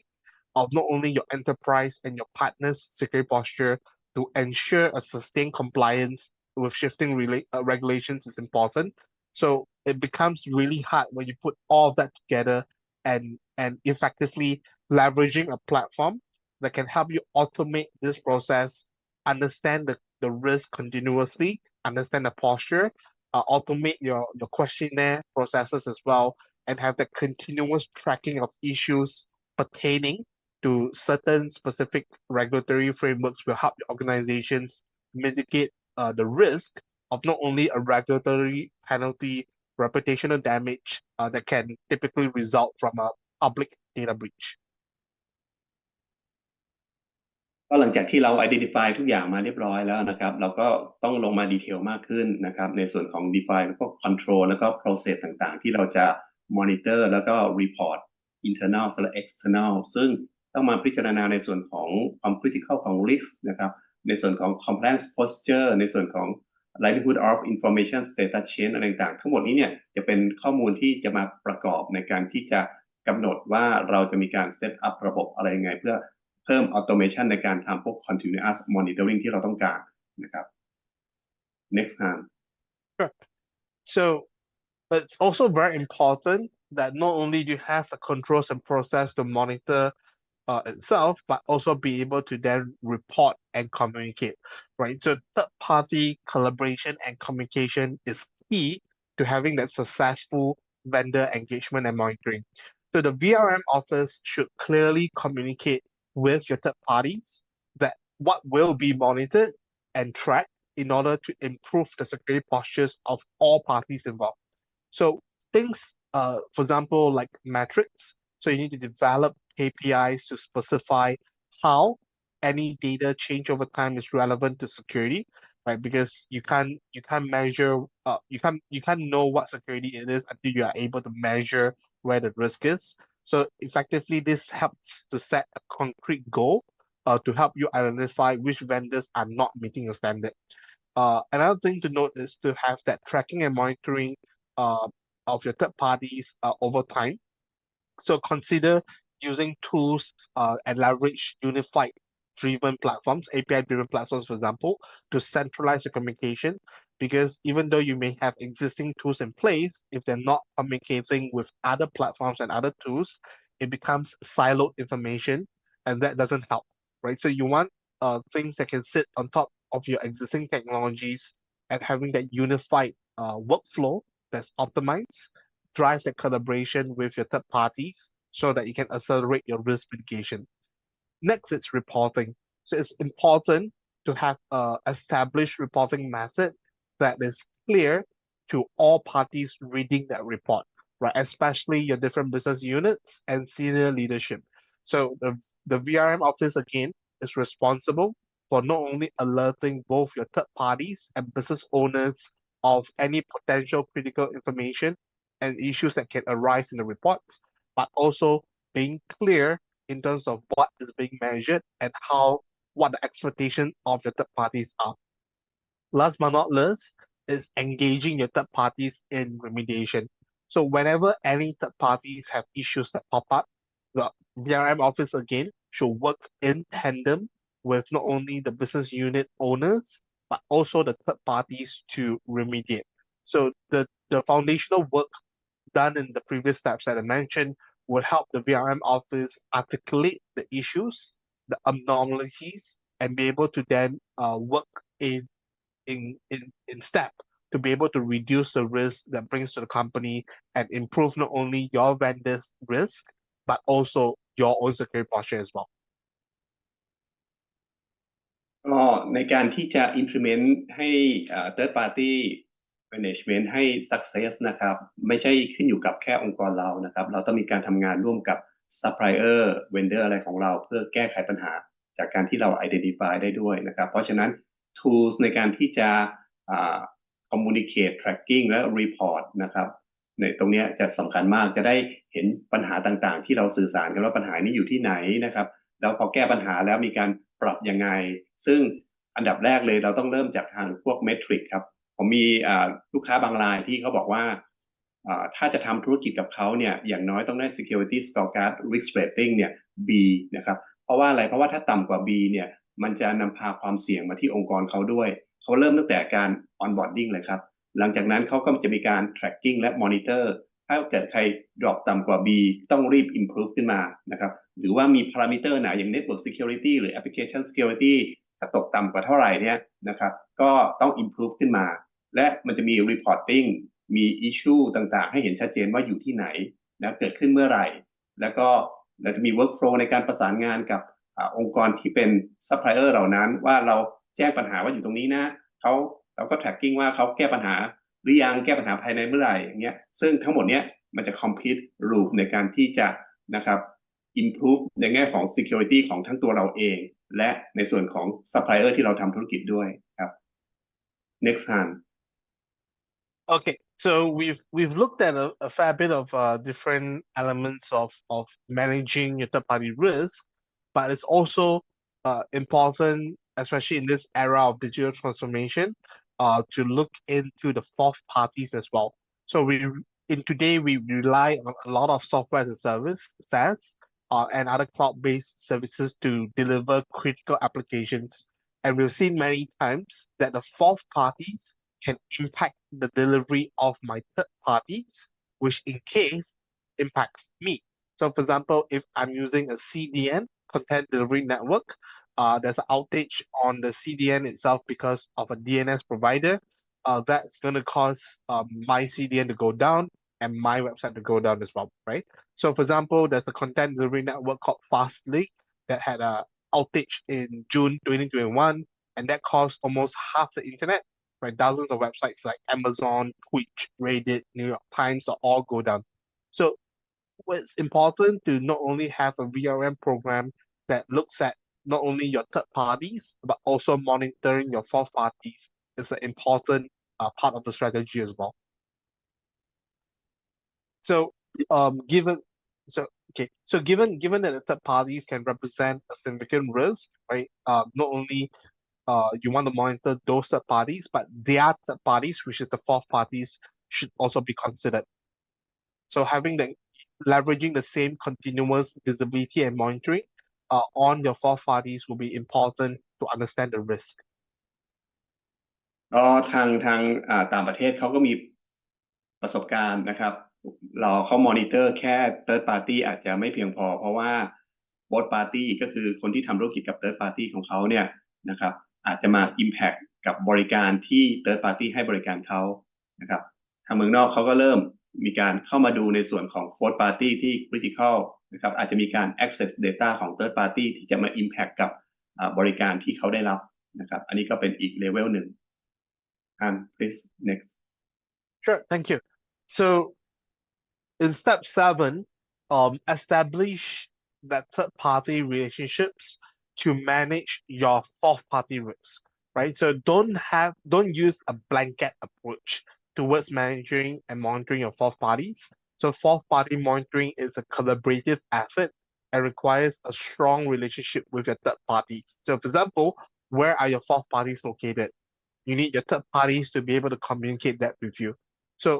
first and foremost, identify your most critical third parties and then work with them to identify their critical third parties, which will give you a list of the suppliers mapped to a responsibility and the services that are defined for you as well. So that's your fourth party. So having the engagement in terms of your fourth party monitoring not only will improve your cyber health, you're also helping your vendors improve their third-party vendor risk management process as well. So making this point an emphasis in terms of your security conversations with your partners can also drive a buy-in by addressing your third-party and fourth-party issues as well.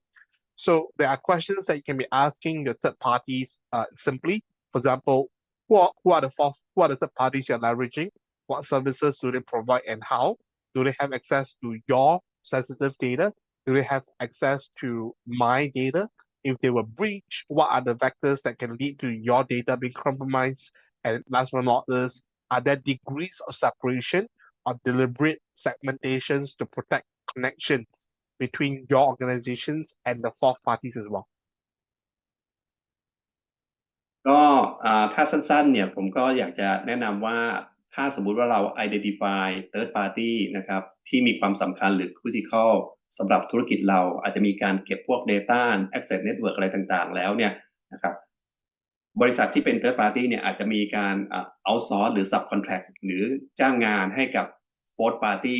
อีกทีหนึ่งทีนี้เราก็มาดูความสัมพันธ์นะครับว่าไอ้บริษัท fourth party เนี่ยนะครับเวลาที่เขา deliver ในส่วนของ service ให้กับ third party เนี่ยมันมีอะไรที่ relate กับพวก data ของเราไหมเพื่อเป็นการป้องกันความเสี่ยงนะครับ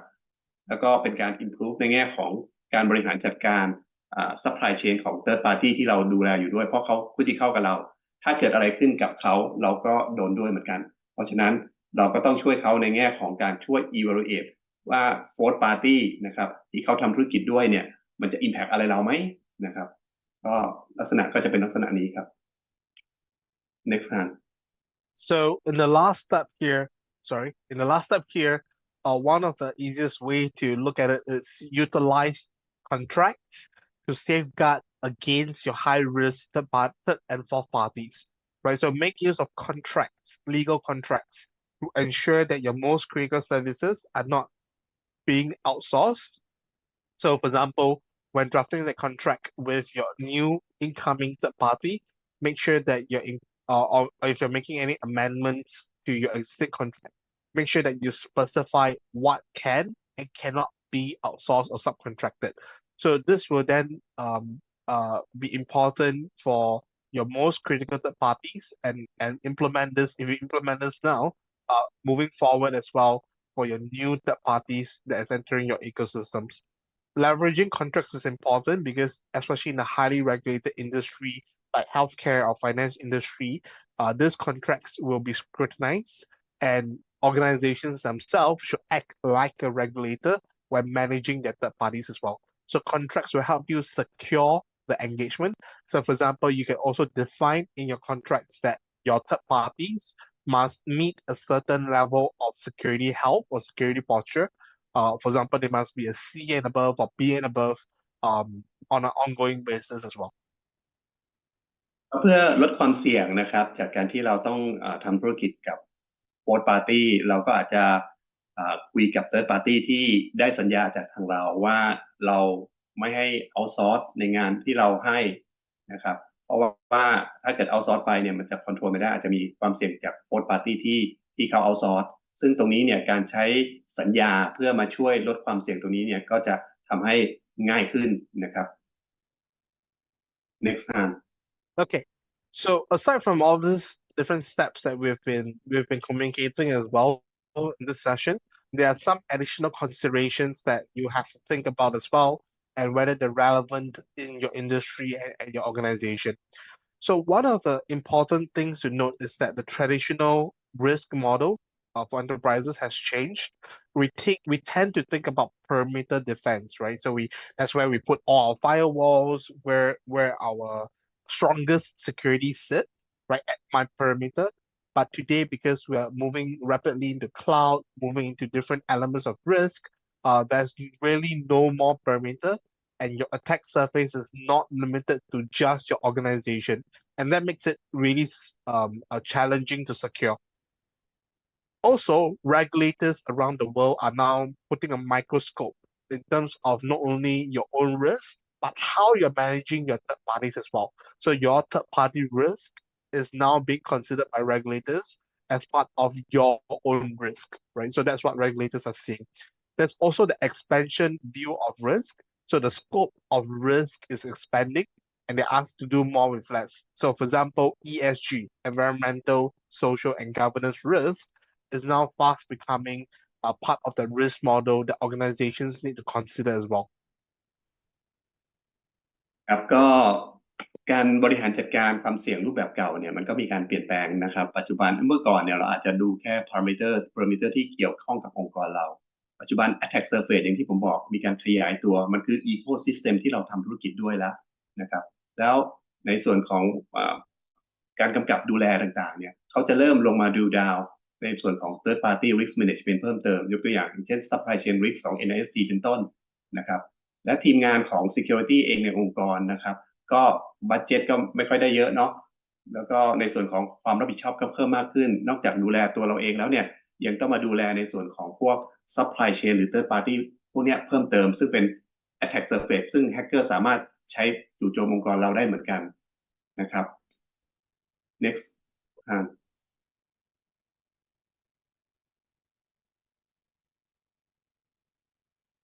Okay, so thank you. So some questions you can be asking yourself as well, right? So are you prepared to operationalize your vendor risk management program, right? Do you have one?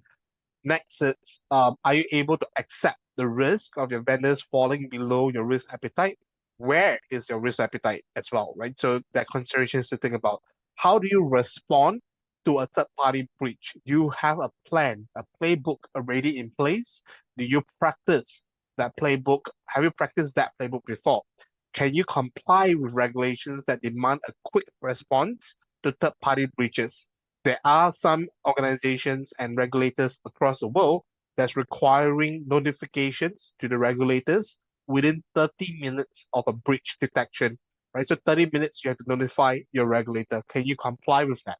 Do you have a sales procurement process that can close a deal at the last hour of the quarter, right? So would that be something that fits in very quickly? Are you speaking to your board? Are you briefing your board about what your program is and whether how your program is driving your business forward? And are you able to respond to a 0 day across your entire ecosystem, including your third parties? Are you able to identify that across your organizations as well? Do you have a team of experts on hand that you can pick up the phone and call for help at any point of time? ก็จาก challenge ที่เราพูดถึงในสไลด์ก่อนนะครับลองกลับมาพิจารณาดูว่าองค์กรของเราครับพร้อมที่จะรับมือกับโจทย์ต่างๆเหล่านี้ไหมนะครับเราอาจจะต้องมีการมองหาว่ามี tools อะไรมาช่วยเราดู more with less นะครับ automate ระบบเรามากขึ้นนะครับตอบคำถามผู้บริหารได้ดีขึ้นในแง่ของความเสี่ยงทางด้าน security ตอบคำถามในแง่ของทางด้านพวกsupply chain risk ของเราเป็นยังไงบ้างซึ่งพวกนี้มันมาแน่ครับแล้วก็ถ้าเกิดว่าเป็นไปได้อยากจะให้เตรียมตัวในการที่จะพิจารณานะครับหา tools หา solution มาเพื่อตอบโจทย์ต่างๆเหล่านี้นะครับ next hand Thank you. So we're going to do a very quick summary of what we proposed, right, in terms of where we're seeing as well, right? So there's a workflow in which we suggest. One of which is number one, be able to build a scalable onboarding process, not only for your vendor evaluation, but also onboarding of your known third parties as well, right? So what is important here is that you get visibility, a complete view of your third parties, understand where the security posture is, and be able to then benchmark performance. From there, we want to enable teams to have frictionless, trusted collaborations, not only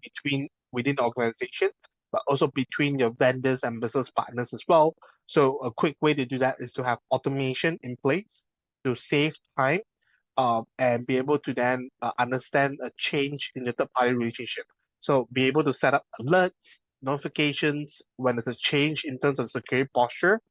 integrate your workflows, at the same time create a place where evaluations and assessments can be done in confidence. Number three is to have a continuous visibility to uncover your unknown risk, especially maybe unknown third or fourth parties that your organizations are using, the products that they have, and able to then surface those potential vulnerabilities from threat actors or zero-day events as well. So having that continuous view will be able to not only be able to then do number four, to improve your resilience across your organization and think about quantifying the risk of an impact of working with a specific third or fourth parties so that you can then better understand the risk and then be able to improve the ROI, return on investment, on your TPRM program as well. ก็ Security Scorecard นะครับจะเข้ามาช่วยในแง่ของการที่จะ automate workflow ต่างๆเหล่านี้นะครับโดยที่เราสามารถที่จะสมมุติเรามี vendor สัก 2,000 vendor เราสามารถใส่ Excel ปุ๊บโหลดเข้าระบบแล้วก็เห็นภาพรวมนะครับว่า vendor ของเราเนี่ยมี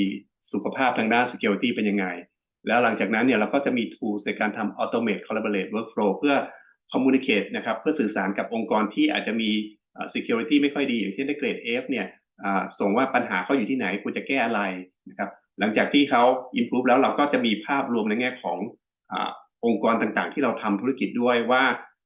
ปัญหามันอยู่ที่ไหนนะครับสมมติถ้าเกิดว่าเรา trigger alert ในส่วนขององค์กรไหนมีการติด malware เราก็สามารถ trigger alert พวกนี้ขึ้นมาได้เพื่ออะไรครับเพื่อจะได้ลดความเสี่ยงต่างๆแล้วก็มีเวลามีissue ต่างๆเนี่ยเราจะได้แก้ไขได้อย่างรวดเร็วแล้วเราก็จะมีในส่วนของตัวที่เรา mapping มาแล้วนะครับเมื่อกี้เนี่ยเราเห็นภาพชัดเจนว่าภัยคุกคามต่างๆเนี่ยภาพรวมมันเป็นยังไงแล้วก็กับ third party เป็นยังไงกับ fourth party เป็นยังไงเราจะได้สื่อสารกับทีมงานที่ดูในแง่ของ third party risk management โปรแกรมได้ดีขึ้นสื่อสารกับผู้บริหารได้ดีขึ้นในแง่ของ investment ที่เราเห็นภาพรวมทั้งหมดของความเสี่ยงต่างๆนะครับ next hand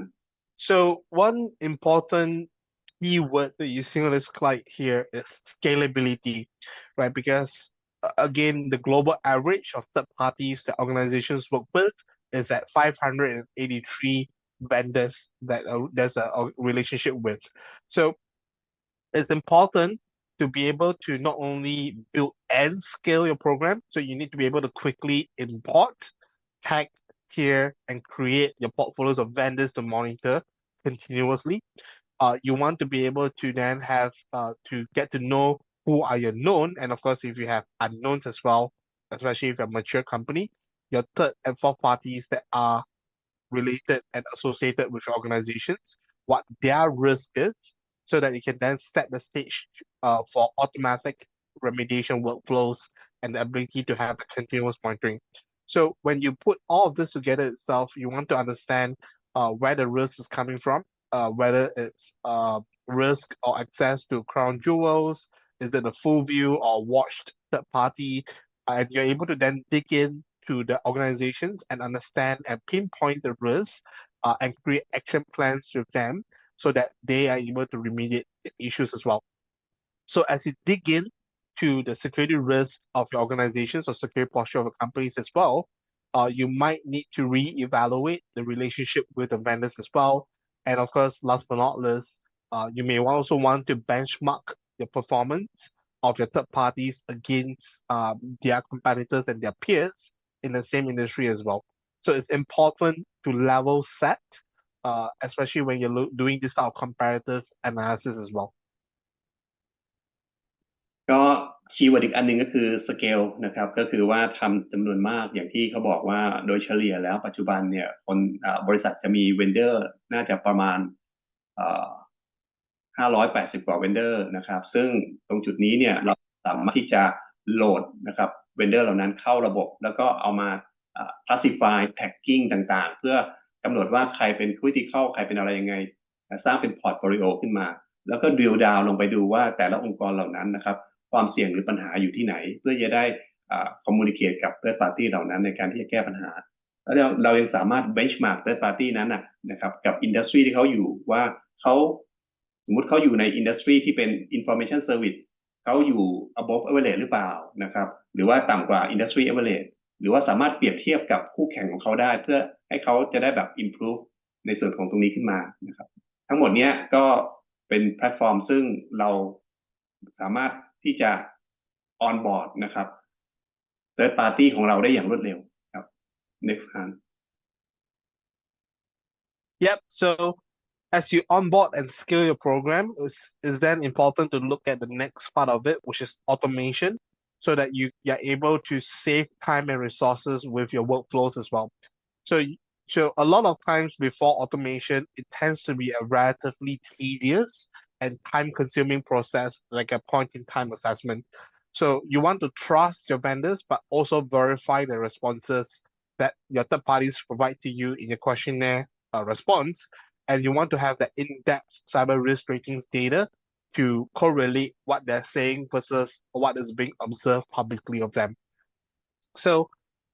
one of the things to do in terms of automation is that you want to define notifications where there's a change in terms of security posture. So you can use rules, alerts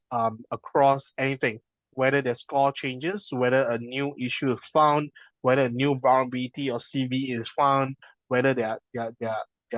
footprint changes across time or other events as well. So you can create or add minimum expected ratings. For example, as a critical vendor, you must be a B and above. You can set that as a minimum threshold for organizations that you monitor. So you also want to be able to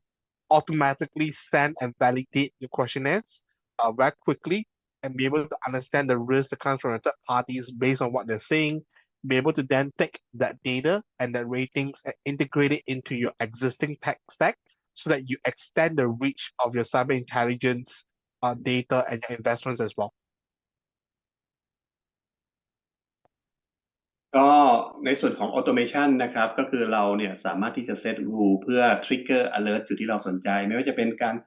maintain grade drop ถ้าเกิดสมมุติว่าเรา maintain partner เจ้าเนี้ยนะครับถ้าเกรดต่ำกว่า B ให้ trigger alert นะครับหรือว่ามี issue เกี่ยวกับพวก network security ให้ trigger alert หรือว่ามี CVE ที่ critical ให้ trigger alert พวกเนี้ยเราสามารถ set up ได้หมดเพื่อจะ communicate กับ third party ให้เขาแก้ปัญหานะครับหรือว่าเราจะมาทำในส่วนของพวก trigger questionnaire นะครับเพื่อไปถามเพิ่มเติมเอาเพิ่มเติมพวกนี้ก็ได้นะครับซึ่งทั้งหมดนี้เนี่ยมันจะเป็นระบบที่ช่วยให้เราเนี่ยมี single dashboard ในการที่จะสื่อสารทางด้านพวก third party risk management กับลูกค้ากับ third party ของเรานะครับ Next So time. as you go through this, you're starting to build that continuous visibility so that you can drive decisions with greater depth, right? So moving from a reactive to a more proactive approach with a third-party risk means that you need to be able to drill down with in-depth data about your third and fourth parties, and including uncovering what your vendors didn't know as well, right? So what vendors and what products your vendors use, what vendors your vendors use, your fourth party, what products that they use. Are there any active threats, any active 0 days CVE that the vendors have that you can prioritize for remediation and improve your security posture? So, for example, you can use the platforms to security ratings platforms like ours to automatically uncover the unknown third and fourth parties that the vendors use and the products that they leverage as well. So this gives you unique information from public websites, open source data, exchange filings and contracts to surface your entire vendor ecosystem and the product information. At the same time, try and figure out where the concentration of risk sits in, especially for your fourth party. So I mentioned an example where Fastly, which is a DNS CDN provider, went down and almost half the internet went down because a lot of companies didn't know that Fastly was a fourth party that they leveraged as well, right? So identifying the common fourth party, the concentration risk of those fourth parties and products will reveal the additional risk to your organization. Discover and detect your vulnerabilities that can expose you to adversaries and zero-day events as well, not only on your own tech stack, on your own environments, but across your third and fourth parties as well, and be able to then track that as an active threat and vulnerabilities across the ecosystem and work, collaborate with your vendors so that they can address the vulnerabilities as well. So one of the good examples that we mentioned earlier was SolarWinds, right? With our platform, you're able to not only search across your supply chain of whether you work with SolarWinds directly or if one of your third parties use SolarWinds. And in the same vein, you can also search the CVE that impacted SolarWinds across the entire digital supply chain. ถ้าในส่วนของ Hmm. การทำ continuous visibility นะครับเราจะมีโมดูลที่ดูลึกลงไปถึงลักษณะว่าthird party ของเรามีการทำธุรกิจกับ fourth party เจ้าไหนบ้างนะครับหรือว่าอ่าใน ecosystem ของเราเนี่ยถ้าเกิดสมมุติว่ามี vulnerability ที่เกิดขึ้นกับตัวอย่างเช่นzero day ที่มีอะไรที่เกิดขึ้นนะครับกับ product ตัวหนึ่งเราสามารถเสิร์ชหาว่ามีบริษัทไหนใน ecosystem ของเราเนี่ยใช้ product ตัวนี้บ้างเราก็สามารถทำได้ถึงขั้นนั้นนะครับก็ขึ้นอยู่กับว่าโปรแกรมที่ทางองค์กรเนี่ยจะมอนิเตอร์หรือดูเนี่ยดูไปถึงไหนยังไงเราโซลูชันของเราสามารถ provide ได้หมดนะครับ next hand Okay, so the last but not least, right, be able to then improve your resilience. Resilience is key because it's about the ability to bounce back from security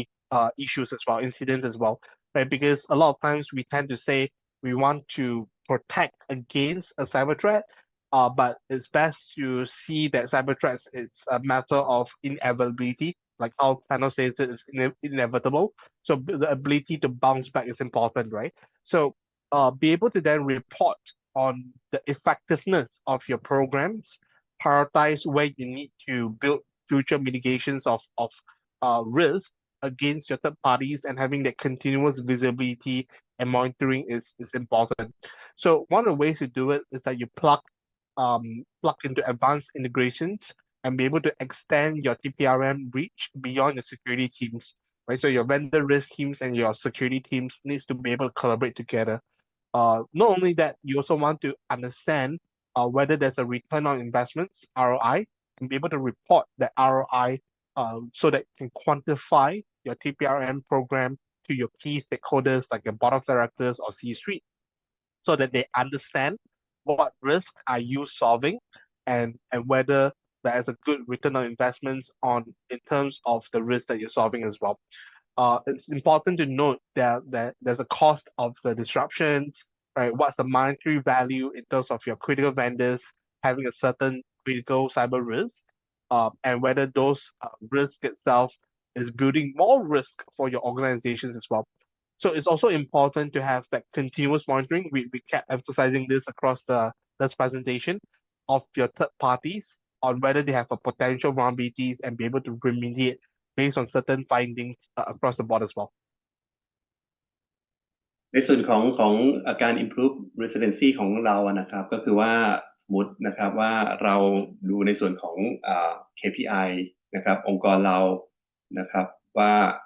ปัจจุบันเราได้เกรด C เราต้องการ improve เป็นเกรด A เราก็จะมี metric มี KPI ชัดเจนในการ improve ซึ่งจะใช้ตรงนี้ในการสื่อสารกับผู้บริหารนะครับในการขอตังค์เพื่อมาลงทุนใน service หรือ product ที่เราต้องมาเพื่อ improve ตรงนี้นะครับอีกสเต็ปหนึ่งเนี่ยก็คือว่าเราจะมี tools ที่ทำ risk quantification นะครับยกตัวอย่างเช่นถ้าสมมุติว่าเราโดนransomware attack เนี่ยความเสียหายขององค์กรเราที่อยู่อินดัสทรีเนี้ยนะครับมันจะแล้วมีรายได้ขององค์กรประมาณขนาดนี้มันจะเป็นมูลค่าประมาณเท่าไหร่ซึ่งเราจะเห็นออกมาเป็นตัวเลขซึ่งสามารถใช้เอามา justify ในการของงบหรือในส่วนของการซื้อประกันภัยไซเบอร์ให้เห็นภาพว่าเราต้องควรจะซื้อประกันไซเบอร์เท่าไหร่เพื่อจะ cover ในส่วนของพวกถ้าเกิดว่าเกิด ransomware ขึ้นเกิด DDoS ขึ้นเกิด data breach ขึ้นอะไรต่างๆพวกนี้เนี่ยผู้บริหารจะได้เห็นภาพชัดเจนมากขึ้นในแง่ของ ROI แล้วก็ในแง่ของ investment ต่างๆครับ next Yeah. hand So really in summary as well, we walked through why it's important to look at third-party risks, how we can go about building programs towards managing not only your third parties but also your fourth-party risk, and more importantly, being able to build a workflow that you can carry through your whole organization and help communicate and build that security awareness and resilience culture throughout your organizations with easy internal collaborations as well. And with that, I want to thank you for all your time today and wanted to hear if there's any questions that we can address on the spot. I do see one in the chat. Billy, if you want to take that. wait a minute นะ Sure.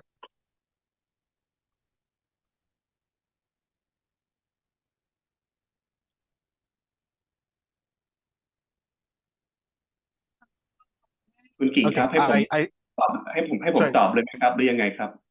ค่ะตอนนี้มีคำถามจากในซูมมา2คำถามค่ะส่วนใน Facebook ตอนนี้ยังไม่มีเพิ่มเติมค่ะในคำถามของทางซูมก็จะมีคำถามแรกเป็น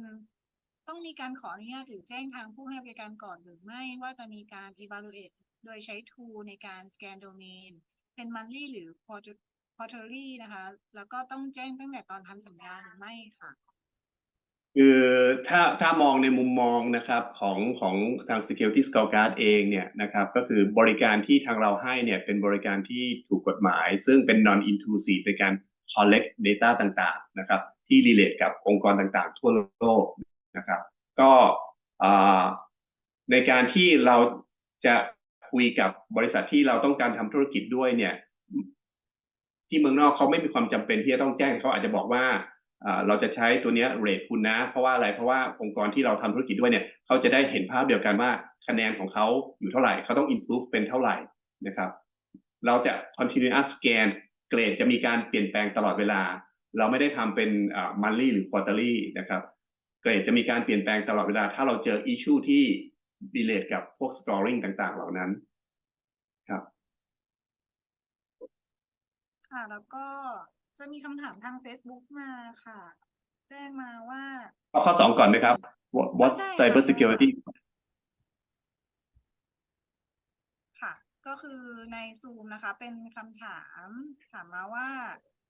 What cybersecurity cost or provisions should be included in contracts with third-party vendor สักครู่นะคะ to ensure the protection of sensitive data and systems ค่ะ and any comment Yeah. Hans about Sure. this So it's a great question because it's really dependent on where your company sits and how you want to protect your systems as well. But one of the things that we've seen with our customers as well is that they are using our platform as a way to define a KPI with the third party. So they tell the third parties and suppliers that they must maintain a certain grade, a certain performance, and if they don't, there will be audits and assessment, additional security measures that be taken to evaluate the vendors further as well. And there's also a risk of changing vendors if they consistently don't meet the mark in the contracts. ผมขอเสริมเพิ่มเติมนิดนึงนะครับในส่วนของprotection sensitive data ของ system เนี่ยสมมุติว่าเมื่อกี้เราพูดถึงในส่วนของ fourth party เนาะถ้าเกิดสมมุติว่า in case เรามี agreement กับ third party ที่ทำ contract กับเราก็อาจจะต้องบอกเขาว่าถ้าคุณต้องห้าม outsource ตรงนี้ให้กับ fourth party ในการทำเพราะฉะนั้น liability จะอยู่ที่เขาแต่ทั้งนี้ทั้งนั้นนะครับเราอาจจะเชื่อไม่ได้เพราะจริงๆแล้วเนี่ยก็คือเวลาทำ contract ไม่ว่าจะเป็นว่าNDA หรืออะไรต่างๆในการที่จะสัญญาการเก็บข้อมูลปกป้องกันข้อมูลทีนี้คือเขาทำสัญญากับเราก็จริงแต่ความสามารถในการป้องกันตรงนั้นเนี่ยเราก็ต้อง verify ด้วยยกตัวอย่างเช่นเขาบอกว่าเขาจะมีการป้องกันข้อมูลของเราอย่างดีแต่ Cyber Security ของเขาที่ดูจากข้างนอกเข้ามาเนี่ยได้เกรด F มันก็ยากในการที่เขาจะ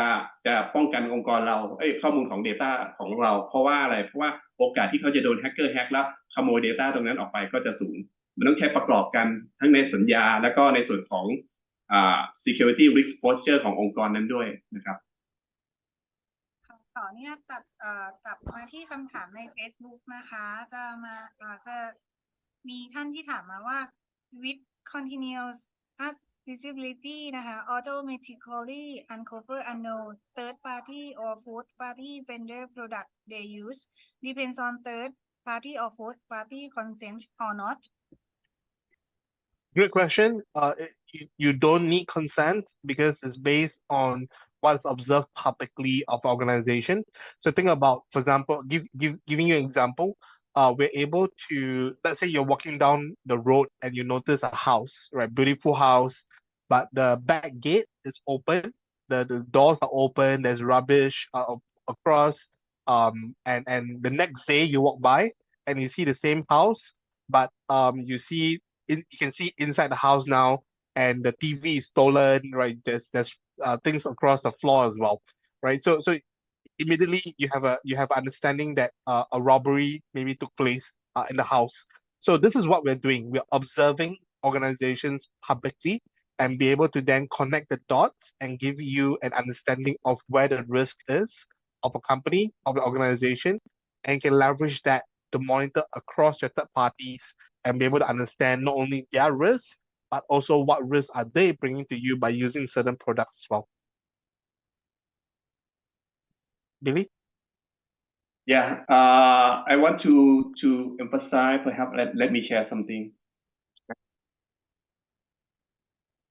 ตรงไม่แน่ใจเห็นตัว S&P Global Market Intelligence ของผมไหมครับ ตอนนี้แชร์อยู่นะคะ โอเคครับ ก็ตัวเนี้ย S&P นะครับพาร์ทเนอร์กับ Security Scorecard นะครับในการที่จะให้บริการซึ่งเป็นสิ่งที่บริการที่ถูกกฎหมายนะครับก็คือตรงนี้นะครับ Cybersecurity Risk Rating นะครับเวลาที่เขาประเมินในการทำธุรกิจกับใครเนี่ยเขาไม่ได้ดูแค่ Security Risk Rating เขาดู Finance ก็ดูในส่วนของ ESG นะครับซึ่งปัจจุบันนี้เพิ่งลอนช์มาเมื่อ October ปีที่แล้วนะครับเพราะฉะนั้นไม่ต้องกังวลว่าจะดูได้ไม่ได้อะไรยังไงครับเป็นบริการที่ให้บริการทั่วโลกครับ So, well, one other thing I wanted to add as well is that what Security Scorecard does is that we basically scan the internet on an ongoing basis. Again, collecting only publicly observable data. There's no intrusion into organizations. Emphasis here is that it's completely legal and open as well. Think about how Census and Shodan is able to collect data across the world. Similar mechanisms in there. So being able to collect the data allows us to understand the risk that is brought to the table, understand where how the internet operates, understand where issues are within organizations, and be able to then present that in a simple to understand A to F type of rating, which not only talks about the security posture of a company, but also the security maturity. Because if you're exposing security issues out there on the internet that you shouldn't be, then that's bad maturity and bad posture. At the same time, that's also the likelihood of breach as well. คุณกิ่งช่วยถามตอบดีกว่าห้าคำถามดีกว่าไหมครับจะหมดเวลาแล้วครับ ค่ะคือตอนนี้นะคะก็ในคำถามใน Facebook จะมีมาแค่1คำถามนะคะในช่องทาง YouTube จะไม่มีค่ะก็คิดว่าคำถามจากท่านผู้ชมน่าจะหมดเพียงเท่านี้ค่ะถ้าเกิดว่าท่านผู้ชมตอบมาหรือว่าถามอะไรมาเพิ่มเติมในแบบสอบถามความรู้ใจก็เดี๋ยวคิมจะรวบรวมแล้วก็ถามไปทางท่านวิทยากรให้อีกครั้งหนึ่งนะคะแล้วก็ช่วงนี้นะคะทุกท่านน่าจะรอคอยแล้วนะคะก็เดี๋ยวทางเราจะเปิดให้ทุกท่านทำแบบทดสอบหลังการอบรมนะคะเพื่อให้ทุกท่านเนี่ยได้ลุ้นรับรางวัลพิเศษนะคะจากทางบริษัท Security Scorecard นะคะที่สนับสนุนของรางวัลเป็นบัตร Starbucks Card จำนวน5รางวัลนะคะรางวัลละ500 บาทนะคะก็ต้องขออนุญาตแจ้งเงื่อนไขการรับรางวัลกันนิดนึงนะคะก็ทุกท่านนะคะที่ทำแบบสอบถามแบบทดสอบหลังการอบรมนี้นะคะทำให้ได้5คะแนนเต็มเป็น5ท่านแรกนะคะเพียงเท่านี้ท่านก็จะได้รับรางวัลไปเลยค่ะแล้วก็ทางเราขอเนี่ยสงวนจิตรางวัล1รางวัลต่อ1ท่านนะคะโดยจะให้ทุกท่านได้เข้าไปทำแบบทดสอบนะคะใช้เวลาประมาณ10นาทีแล้วเดี๋ยวเราจะกลับมาประกาศผลรางวัลกันนะคะแล้วก็เพื่อให้ทางเราได้ทราบถึงความคิดเห็นแล้วก็นำความคิดเห็นของท่านไปพัฒนาการอบรมในครั้งต่อๆไปนะคะก็สรุปควรทุกท่านทำแบบสอบถามความพึงพอใจนะคะที่อยู่ในลิงก์เดียวกันกับแบบทดสอบหลักการอบรมนี้ด้วยนะคะแล้วก็ทุกท่านยังสามารถดาวน์โหลดเอกสารที่ท่านวิทยากรใช้บรรยายในวันนี้ได้ด้วยนะคะเดี๋ยวพี่ทีมงานนะคะขึ้น QR code นะคะแล้วก็ปักหมุดลิงก์นะคะให้ด้วยนะคะใน Zoom ก็ส่งลิงก์ให้แล้วนะคะแล้วก็ที่พี่ทีมงานจะขึ้นให้นะคะก็จะมี QR code สำหรับเข้าร่วม Open Chat สารพันข่าวสำนักวิชาการด้วยนะคะทุกท่านก็สามารถเข้าไปติดตามข่าวสารแล้วก็หรือว่าจะสอบถามข้อมูลเพิ่มเติมก็ได้ค่ะสำหรับการติดตามข่าวสารอื่นๆเพิ่มเติมนะคะทางสกมชก็จะมี Facebook Fanpage นะคะ NCSA Thailand แล้วก็ Thailand National Cyber Academy นะคะให้ทุกท่านได้ติดตามข้อมูลข่าวสารอีกช่องทางหนึ่งนะคะเดี๋ยวเราจะกลับมากันในเวลา12:03 นาทีนะคะเพราะว่าตอนนี้53นาทีเอา10นาทีเป๊ะเลยนะคะ5ท่านแรกที่ได้รับคะแนนเต็ม5คะแนนนะคะเดี๋ยวเราจะมาประกาศผลรางวัลกันนะคะยังไงก็ช่วงนี้ให้เวลาทุกท่าน10นาทีในการทำแบบทดสอบหลังการอบรมค่ะ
รามโอเคพูดเลย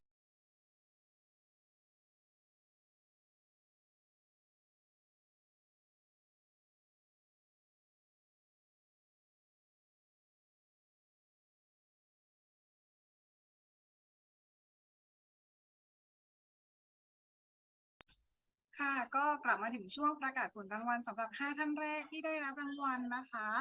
เอ่อขออนุญาตแจ้งชื่อเลยแล้วกันนะคะเพราะว่าตอนนี้ก็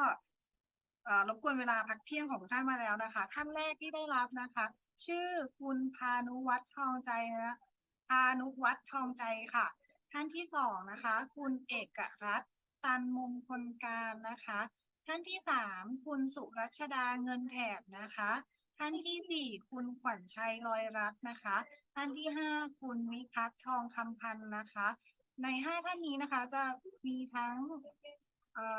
ท่านที่เป็นข้าราชการพนักงานเอกชนประชาชนนะคะหมายความว่าทุกท่านเนี่ยตั้งใจฟังมากๆเลยนะคะต้องขอแสดงความยินดีด้วยนะคะแล้วก็รบกวนทั้งห้าท่านนะคะติดต่อรับของรางวัลภายในวันจันทร์ที่30มกราคมภายในเวลา16 นาฬิกาตรงนะคะโดยส่งชื่อนามสกุลที่อยู่แล้วก็เบอร์โทรศัพท์ของท่านนะคะมาที่อีเมล academic@ncsa.or.th ค่ะรบกวนท่านนะคะใช้อีเมลที่ท่านกรอกตอนทำแบบทดสอบนะคะในการส่งอีเมลเพื่อมาแจ้งเรานะคะเพื่อให้เราเนี่ยสามารถตรวจสอบอีเมลให้ตรงกันนะคะแล้วก็หากท่านติดต่อภายหลังจากวันจันทร์ที่30มกราคม2567หลังเวลา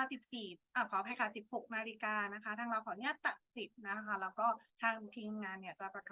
กาศรายชื่อทั้ง5ท่านโพสต์ลงบน Facebook Fanpage Thailand National Cyber Academy ให้อีกครั้งหนึ่งนะคะ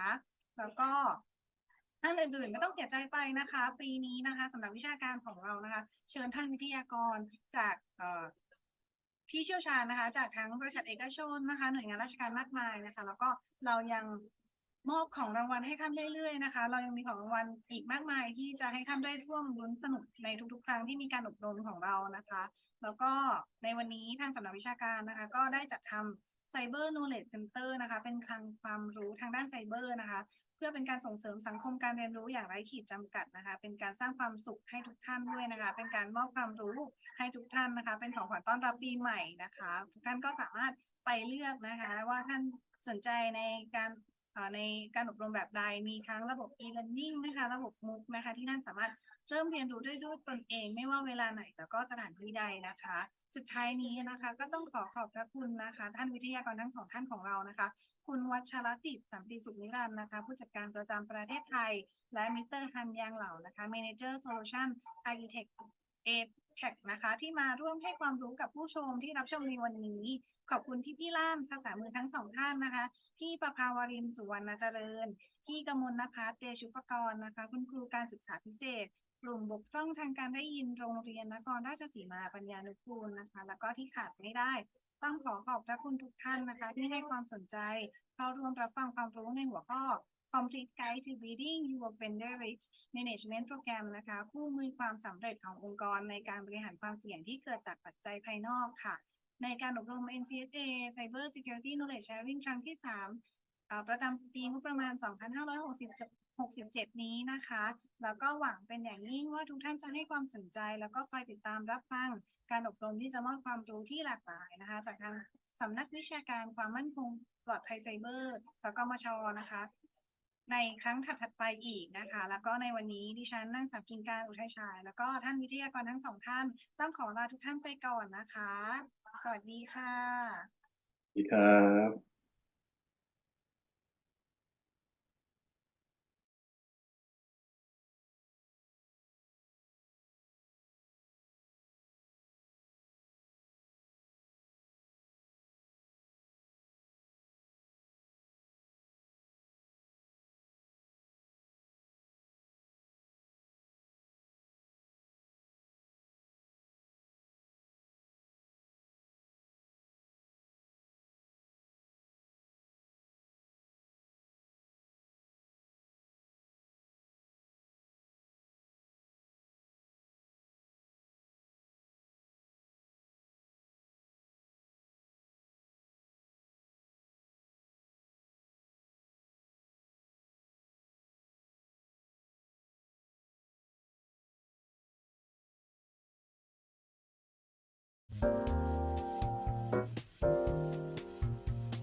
Recording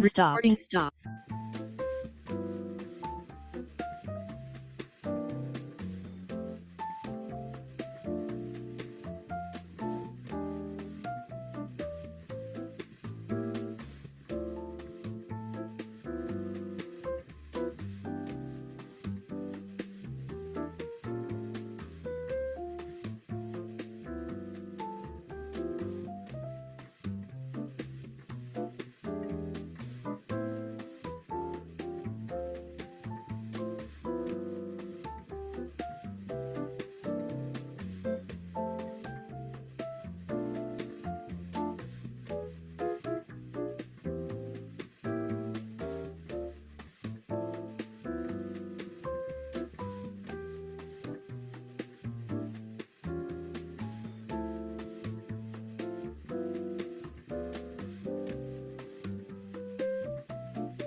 ค่ะ